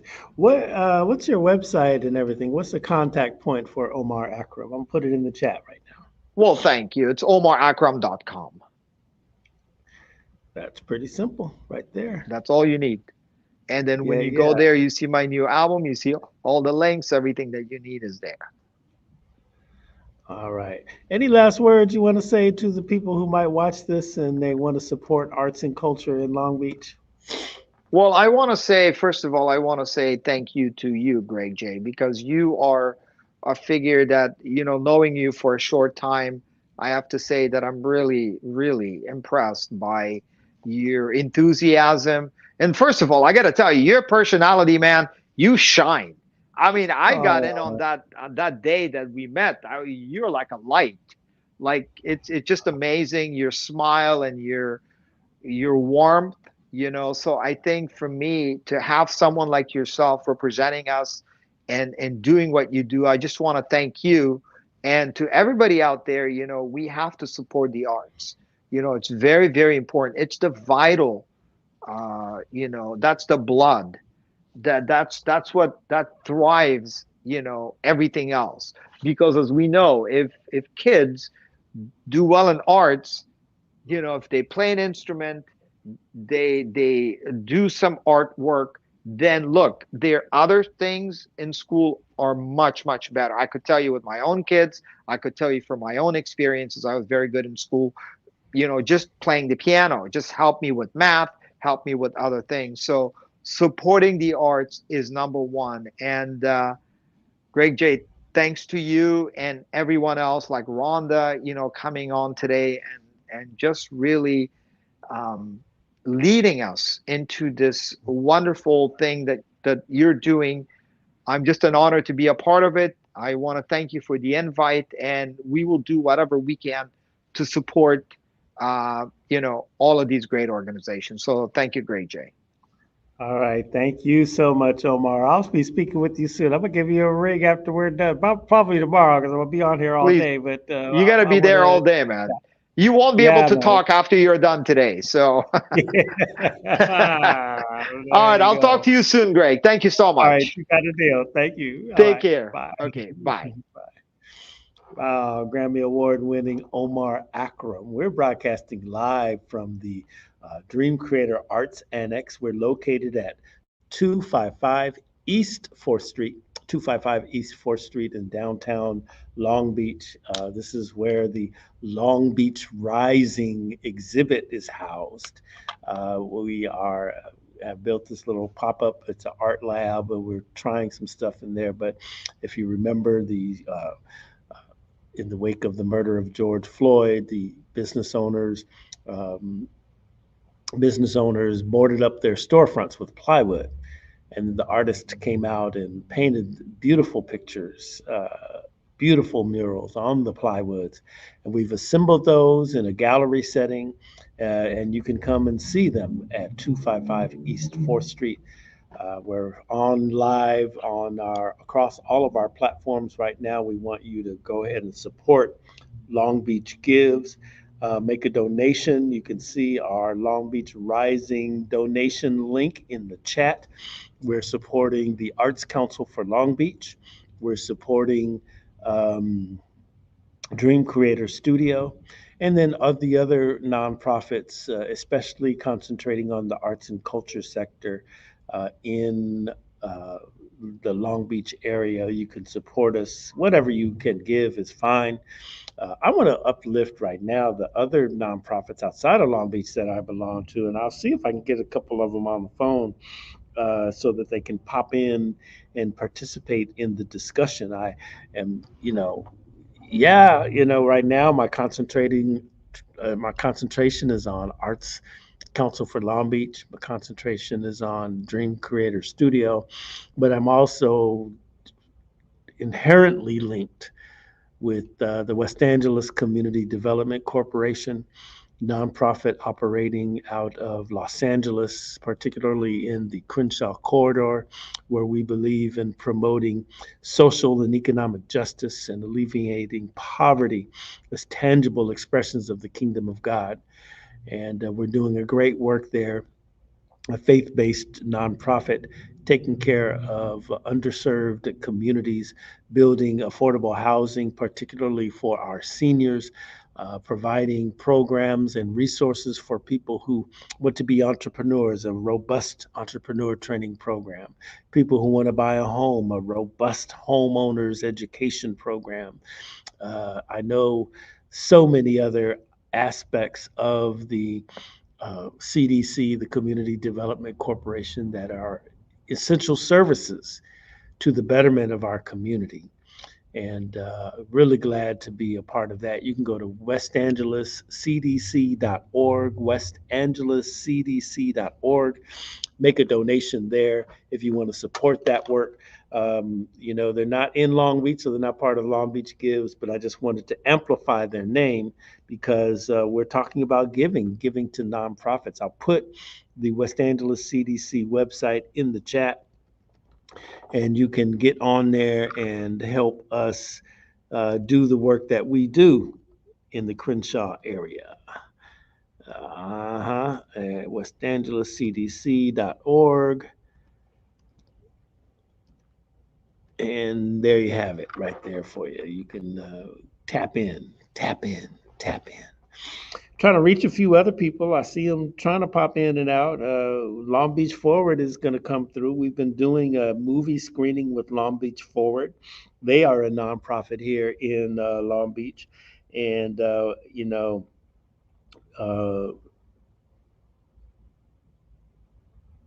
oh, sorry. They are popping in and out of our queue here, and I'm trying to see if I can get them back on so that we could have a conversation about the beautiful work that they do. And I know that they're also participating in Long Beach Gives, and so they're really more about social justice as social justice items. We've been hosting a film series with them called the Conscious Cinema Film Series. Thus far, we've shown 2 films. First one was Lowndes County, The Path to Black Power. And look at Omar. I'm sorry. Wait. I'm sorry. I hit you back. I hit you back by accident.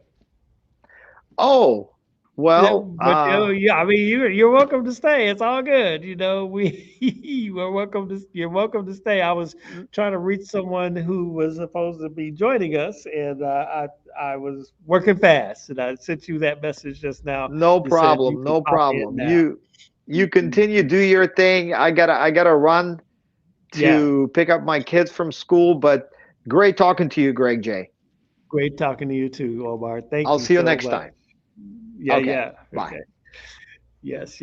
So we did show Lowndes County, The Path to Black Power, which is a profound film documentary on Lowndes County, Alabama, a county that had nearly 90% African Americans population, but no representation in, their elected offices. No, zero people, black folks, registered to vote, and the film chronicles their path to organizing, to becoming, to registering people to vote, to winning elections to the degree where they could begin to see representation in the various offices, the sheriff, the city clerk, there's so many offices that are important. And it really illustrates the time that we're in right now, right? It's the time, we're getting ready. I think I heard on the news today that it was 14 months before the election.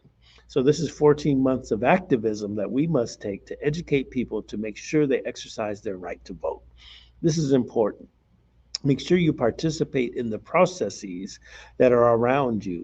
Even as we speak about this here, arts and culture piece, we are very, very active in intersecting with city government, making sure that state government entities, making sure that funding for arts in the schools, and making sure that the electeds understand how important that is. All the things we've been talking about on today, how it, mental health, academics, well-being. I mean, arts and culture is an essential service in that way. And so, as we begin to register ourselves to vote, as we begin to exercise our vote, as we begin to contemplate what kind of government and representation that we have, we want you to know that arts and culture is at the center of our advocacy. It's important. The second film we had was the Black Power mixtape, which was very, very interesting.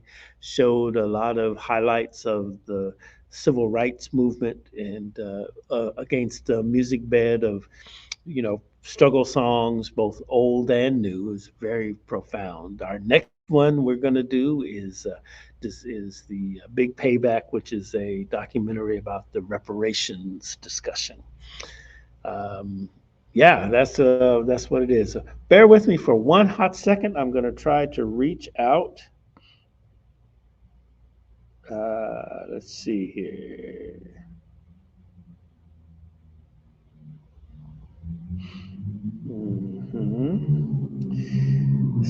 Long Beach Gives Day. I don't know why they keep messing with my lights in this place. It's very, very interesting today how my lights are going. There's very strange things happening in here. I found my business cards arranged in a certain way that I did not do. The lights keep going on and off, and I don't know why that this is happening, but yeah, it's been very, very strange here in the space. Mhm. We're here on our we're here on Long Beach Gives Day. This is our streamathon. We're going to go all the way to about 3 or 4 o'clock. Get some more nonprofits on here to talk about this. We're raising funds for the Arts Council, raising funds for Dream Creator Studio. You can see all of the links that are necessary right in the chat. If you're watching this, they're all there. Just click it, make your donation and help us help the community. in the name of arts and culture. Yeah. One moment, please. Let's see. I'm saying, man, this is a really fantastic conversations that we've had on today, and I'm just loving it, loving it, loving it, loving it, loving it. And I'm just gonna reach out and see.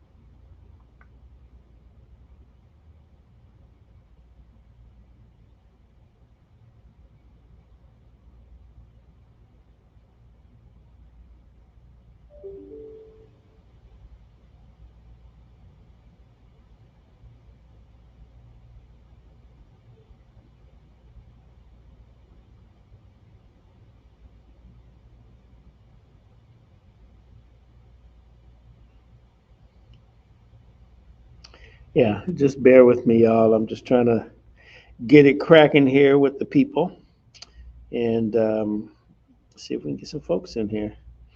hmm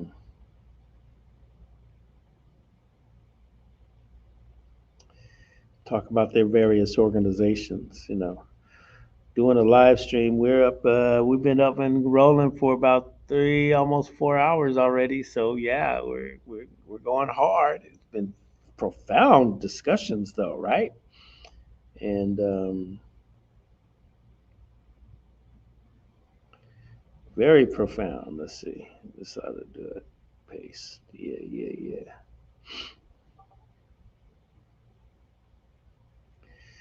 Let me see if I saw Melissa on here, and I don't know whatever happened to her, but we can talk, get her to come back so we can talk about her organization, uh, Long Beach Forward, and what they're needing to do, and present their case as to how you can support and why, right? And so this is what I'm looking for right now is her information, and we're gonna keep on trucking here, standing in the gap.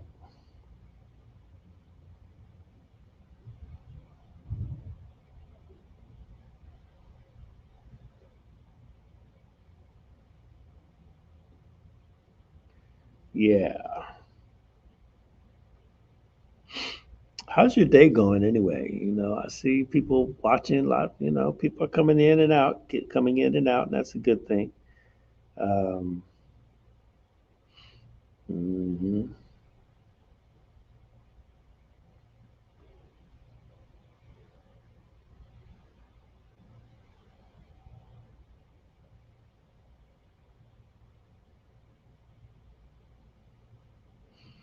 Think about doing this is like, what, we didn't make any provisions for me to eat this stuff. I'm getting a little hungry, it's so funny. So, but I'm gonna hold on and then make my way over to Lola's on 4th Street, where the Arts Council is going to be ending its day for a great day of giving, a great day of giving, and I guess that's going to be the end day right there. Um,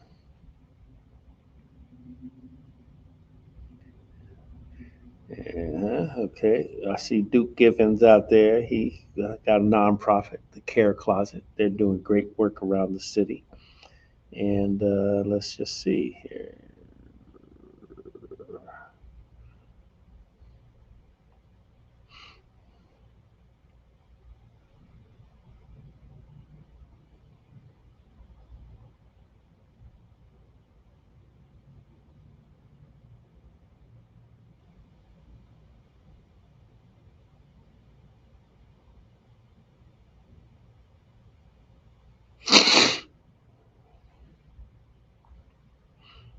hmm Arts and culture, isn't that something? It's a beautiful thing. I'm going to take a quick break here right now. I'm going to let you enjoy the art of Hugo Lomelli, who will be joining us a little later. Let me just go walk around the corner and I'll be right back. Okay.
Well, we're back and we're just here.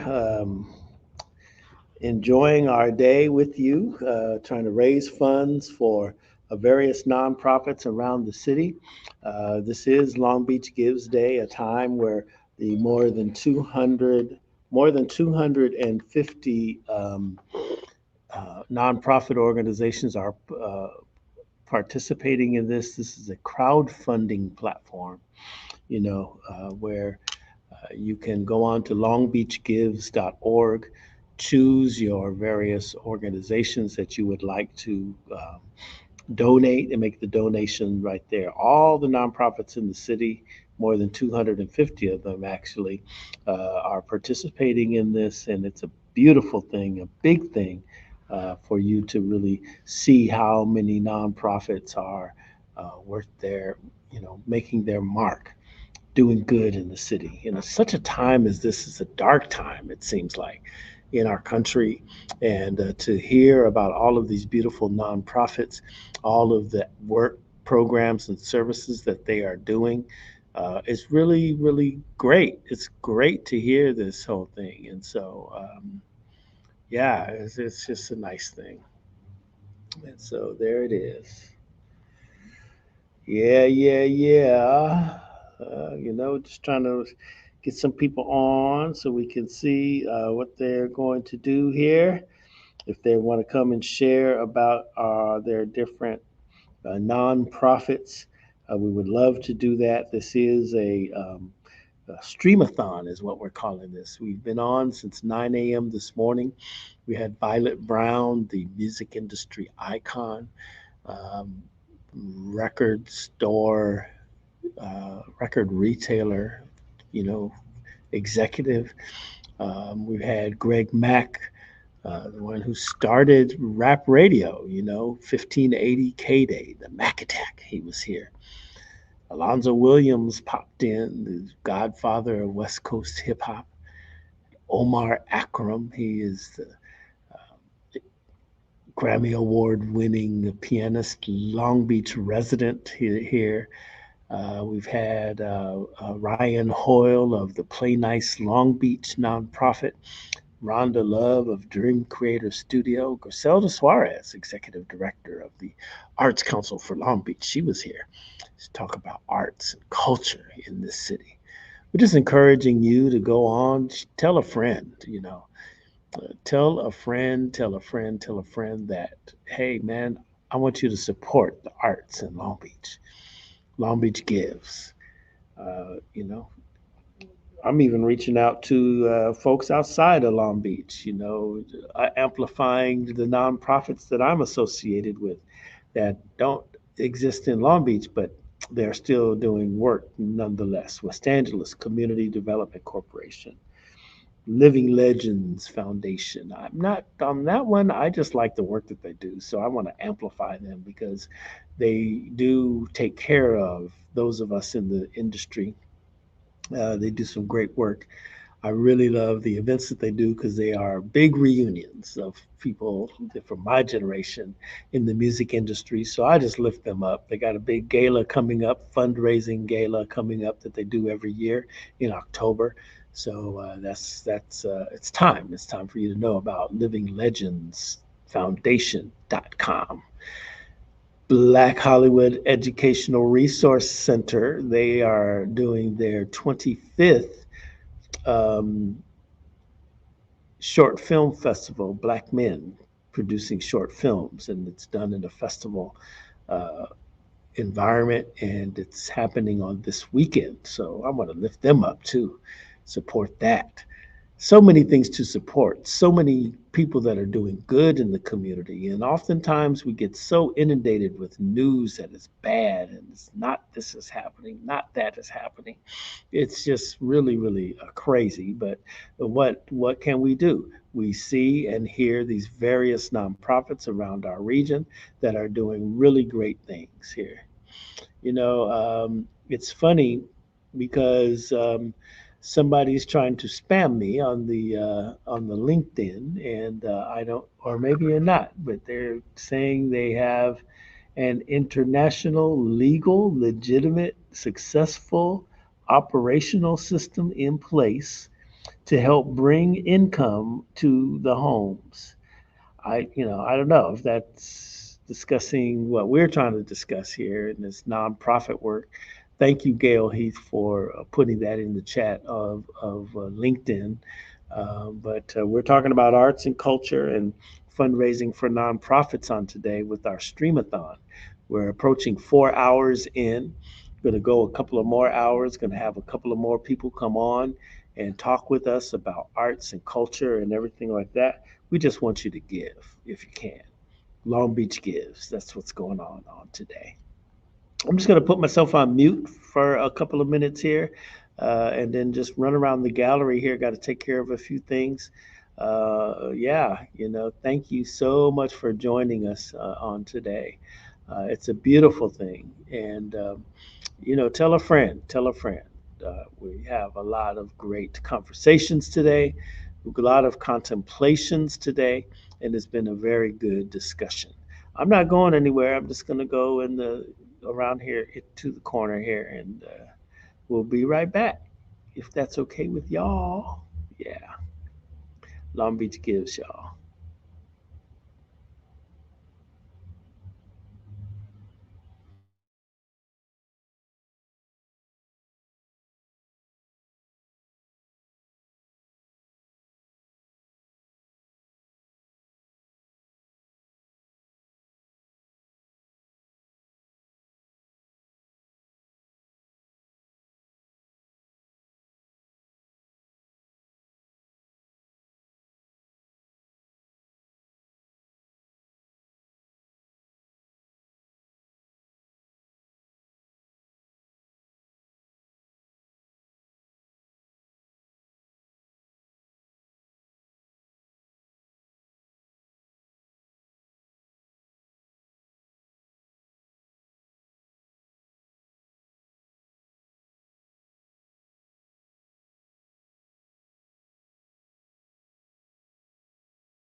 Yes, yes, here we are, still here.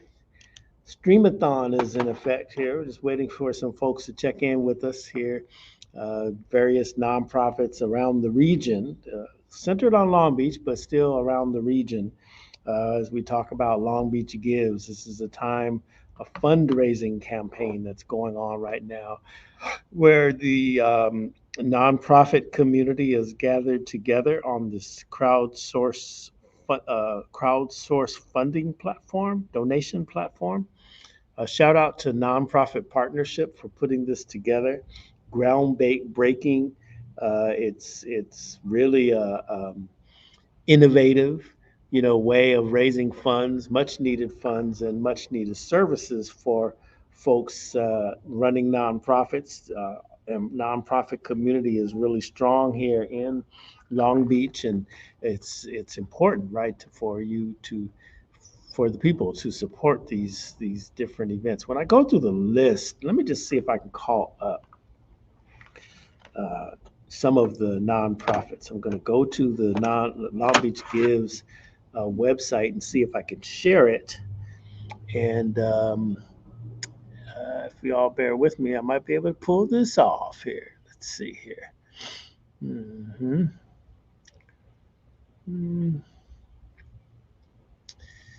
Maybe not with this particular browser. I don't know why, but yeah. Huh. Well, at any rate, yeah, I don't think I can just on this particular computer. I think I'm looking in. Am I on? Oh, I don't think I'm on Chrome, but hey, there it is. We are still live and we're still promoting giving to our nonprofit community in Long Beach, California. We have over 250, maybe more than 260 nonprofits participating in Long Beach Gives.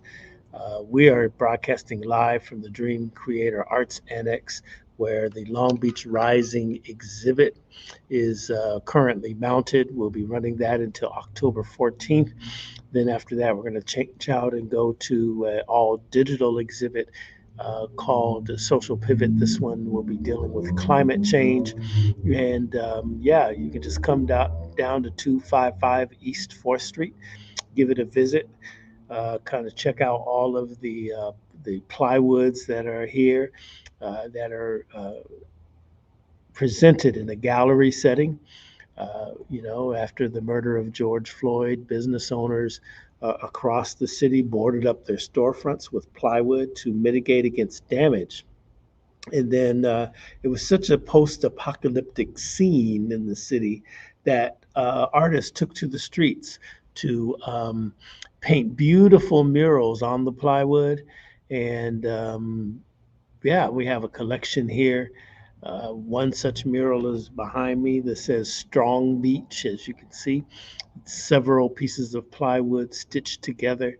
They were painted on the murals, I'm sorry, on storefronts across the city. And it's just a beautiful sight, very inspirational.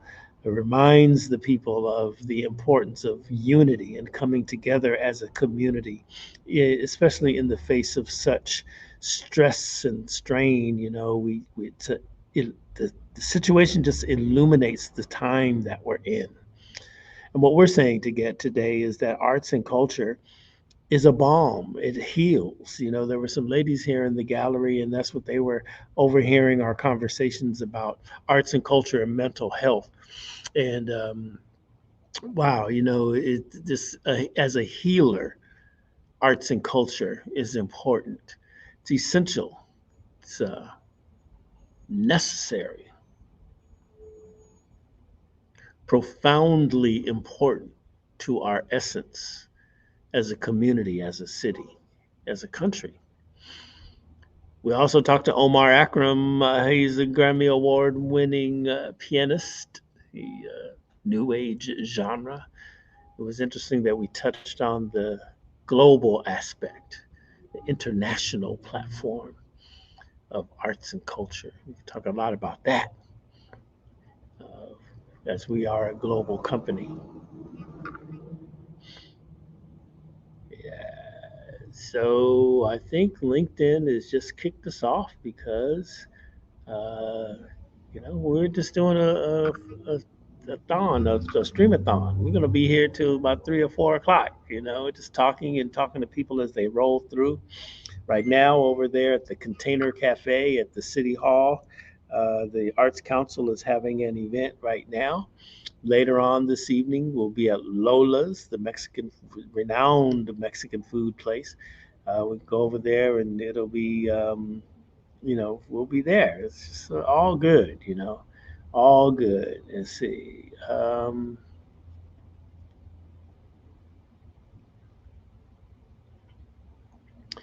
I could remove these guys from the stream and then reactivate it. Let's just see. I think they're already removed. Nope, there they are. Let's do this.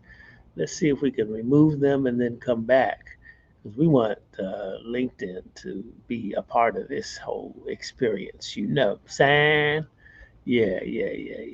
So that's what's up.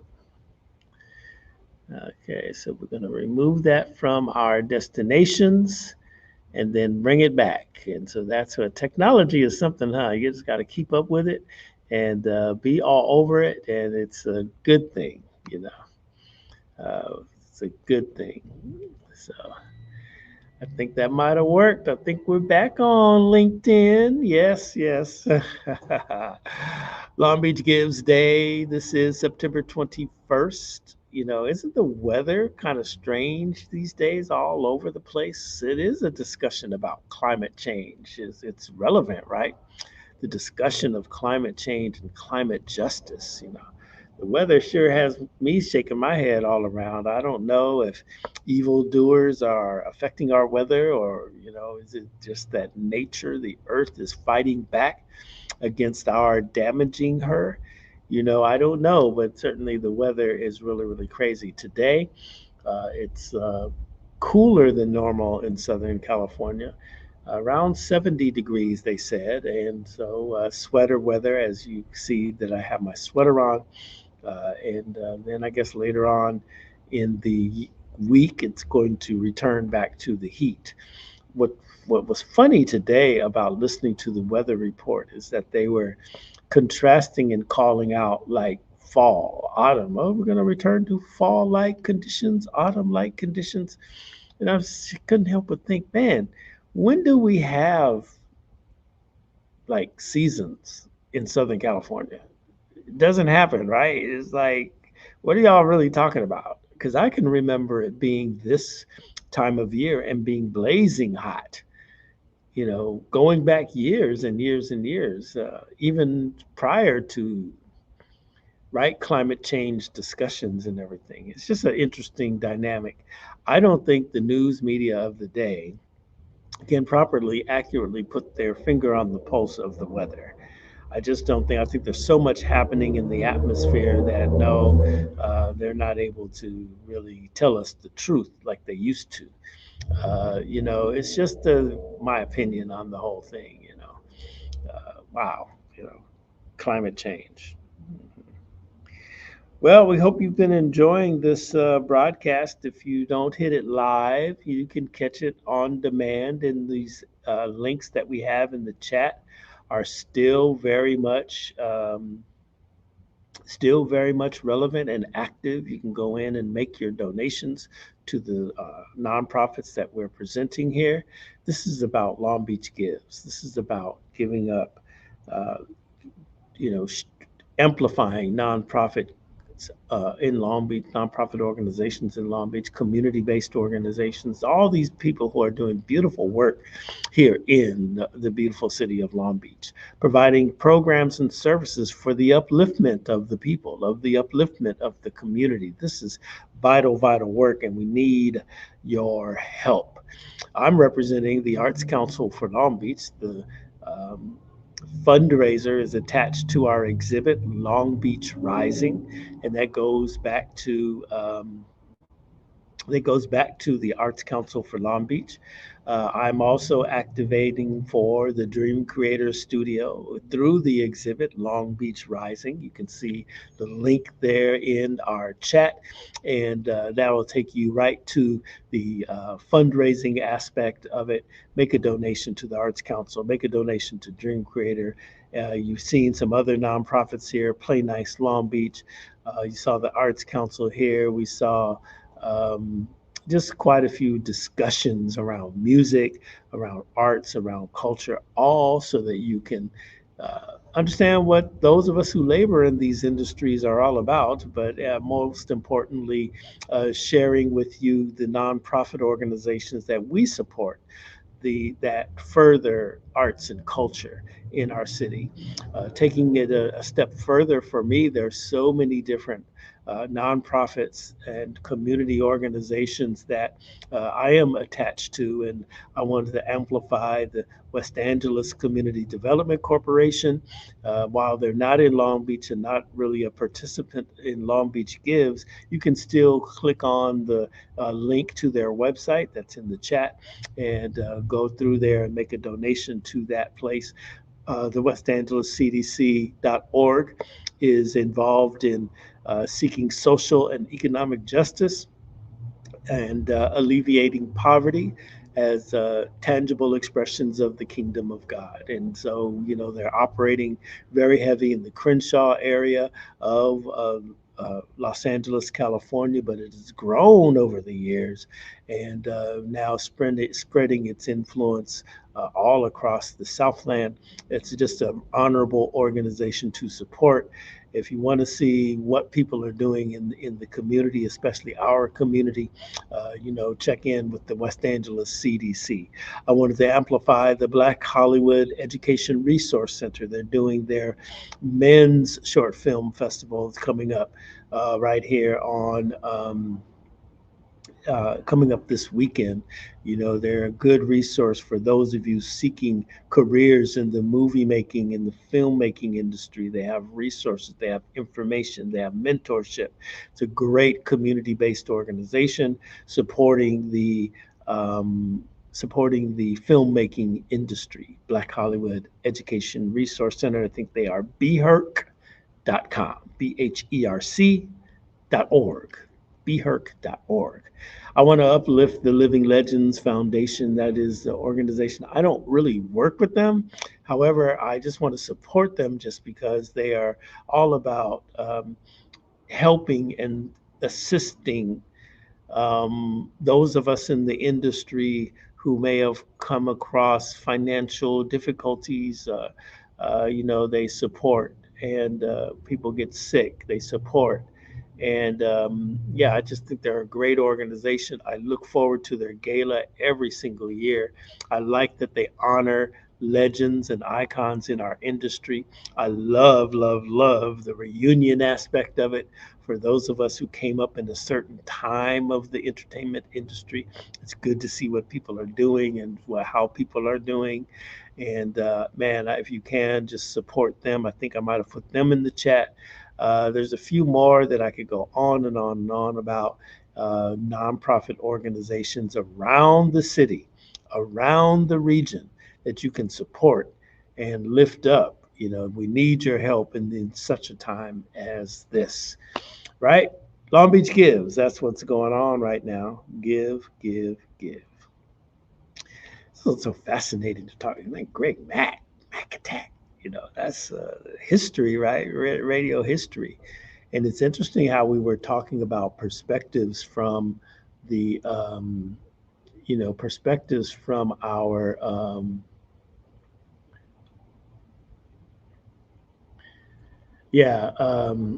just want to, perspectives of our industry from a West Coast perspective. It always interests me how sometimes the discussion about history and pop culture history from an African American perspective always gets told from an East Coast centered, area. That's why we have to really kind of tell our stories about the things that we have done west of the Mississippi. No shade to any other region and all that there. It's just that I feel like we need to tell our story. out here on the West Coast, because we have one, right? And it's very interesting. Hip hop 50-year anniversary. So the first question we asked Brother Mack is, man, is it really 50 years? And he was saying more like 40, you know, and that's pretty accurate, right? So there it is, 50 years of hip hop. How y'all doing today? Check in with me if you can. Hit me up.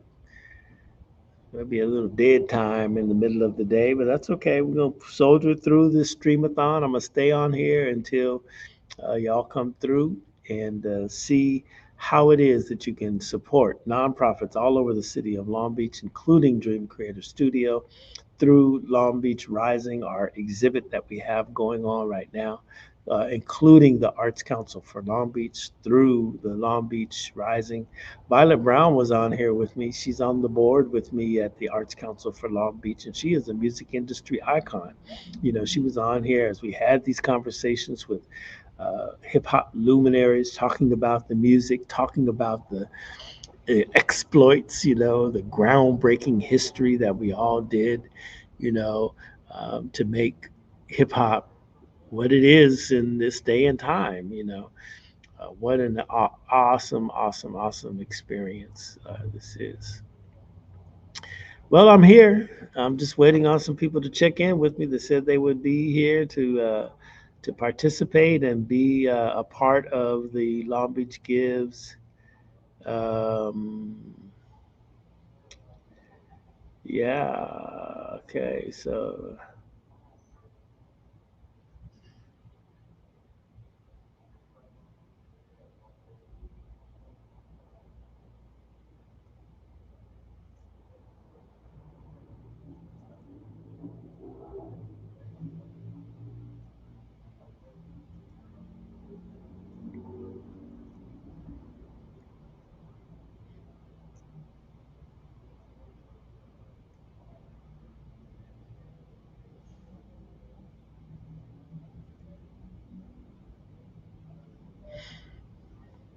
You know what I'm gonna do? I think I'm gonna give you a virtual tour of the Long Beach Rising experience here. Let me just do this. I'm gonna take myself out of this, and then I'm gonna set up. I'm gonna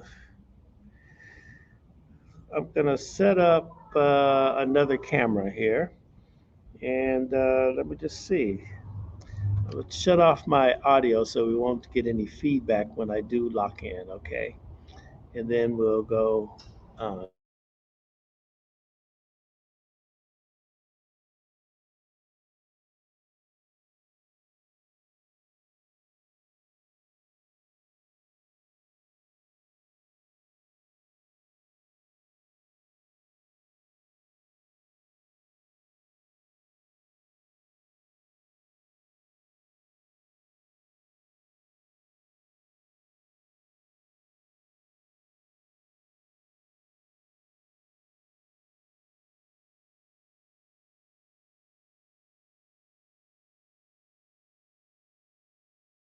All right, there we are. Look at that.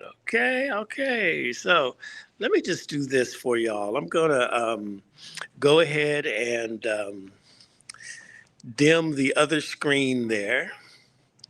Well, let me do this. Okay, I'm gonna put him on.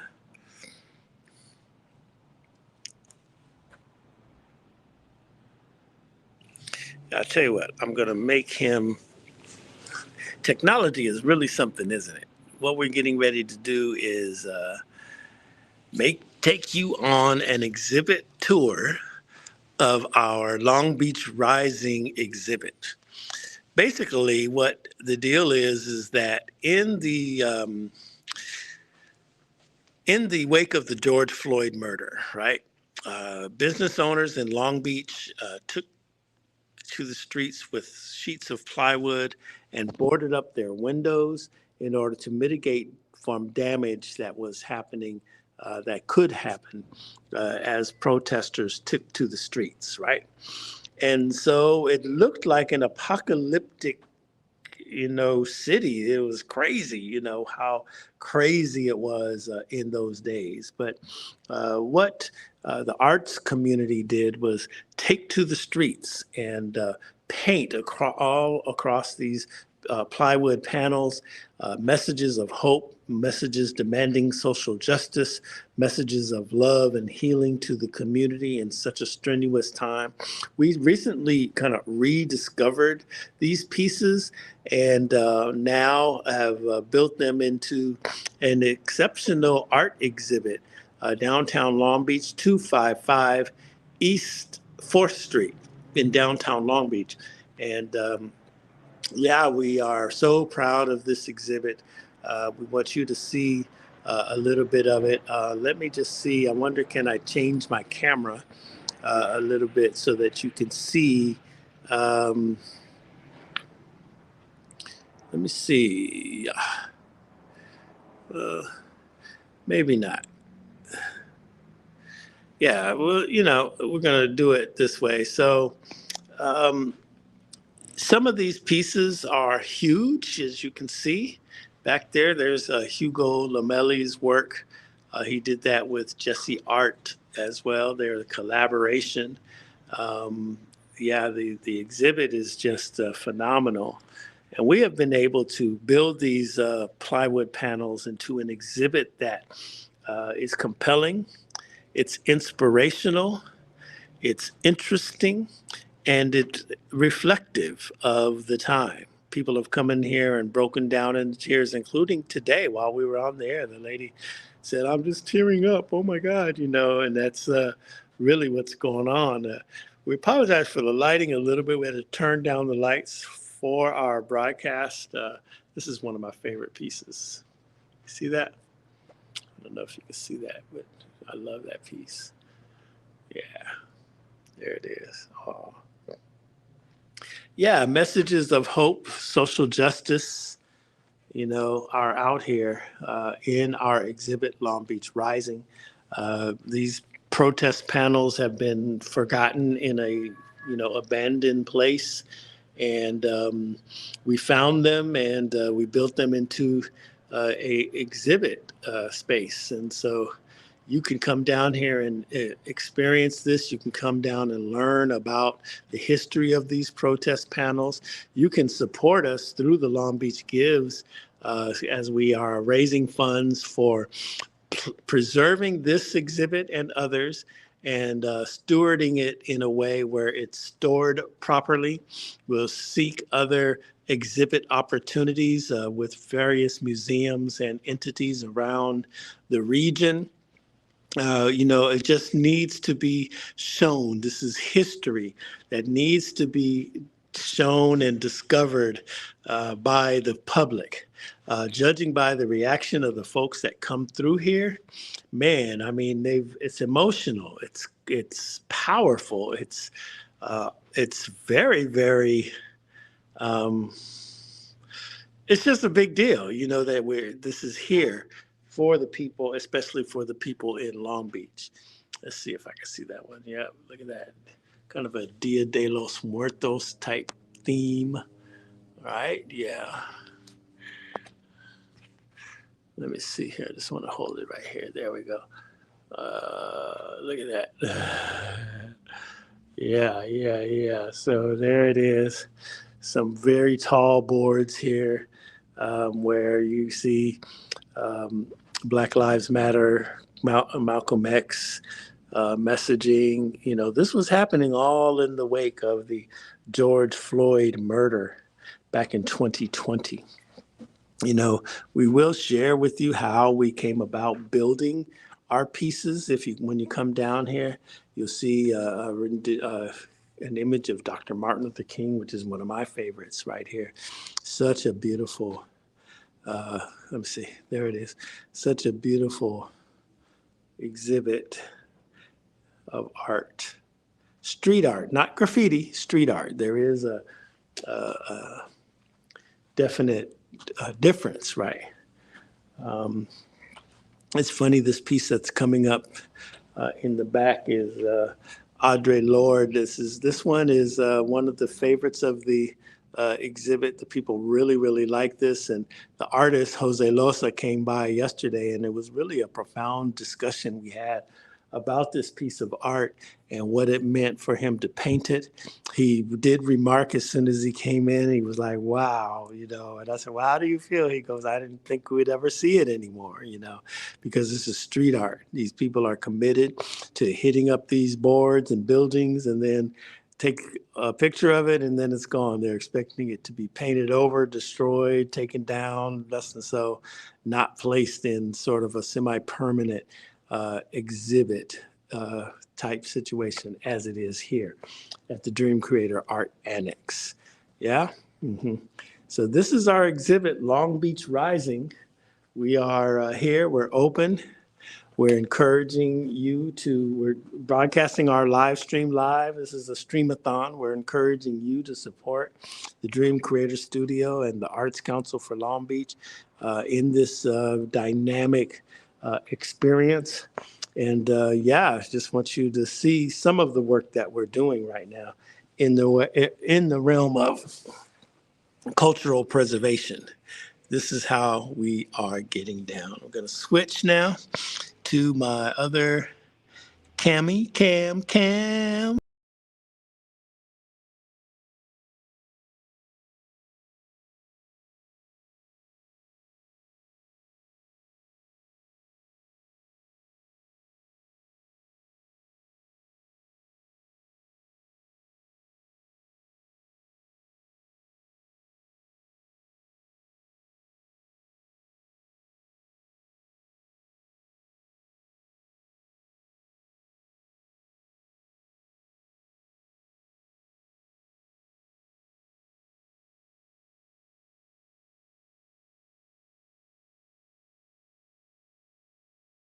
Yeah, that's what I was saying.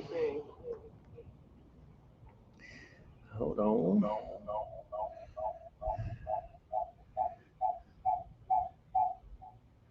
Yeah, just what I'm saying. It's just time to be an advocate for the arts, to be here, ever present for the nonprofit community. And I'm just going to end this here.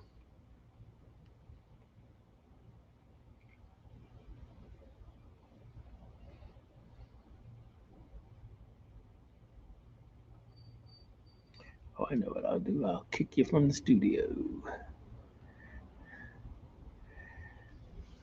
It's really a awesome honor to be a part of the Long Beach Gives experience, and we just hopeful that you are participating in it and making sure that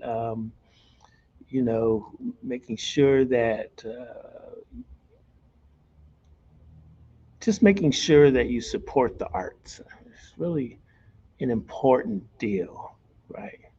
It's important. Sometimes we take things for granted, right? And I would like to say that I think it's interesting to note that, arts and culture can pretty much be taken for granted by the people. Oftentimes there's people in positions and that will say, man, I look at art and there's nothing that registers with me. Or they don't know that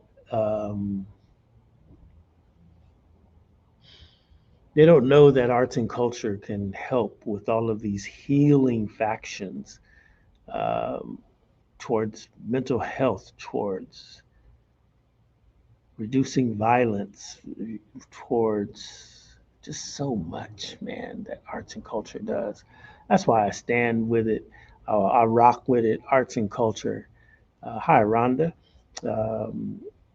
It's just important. It's essential. This is an essential service. When I say that, I'll tell you the story of how I got that particular moniker, if you will.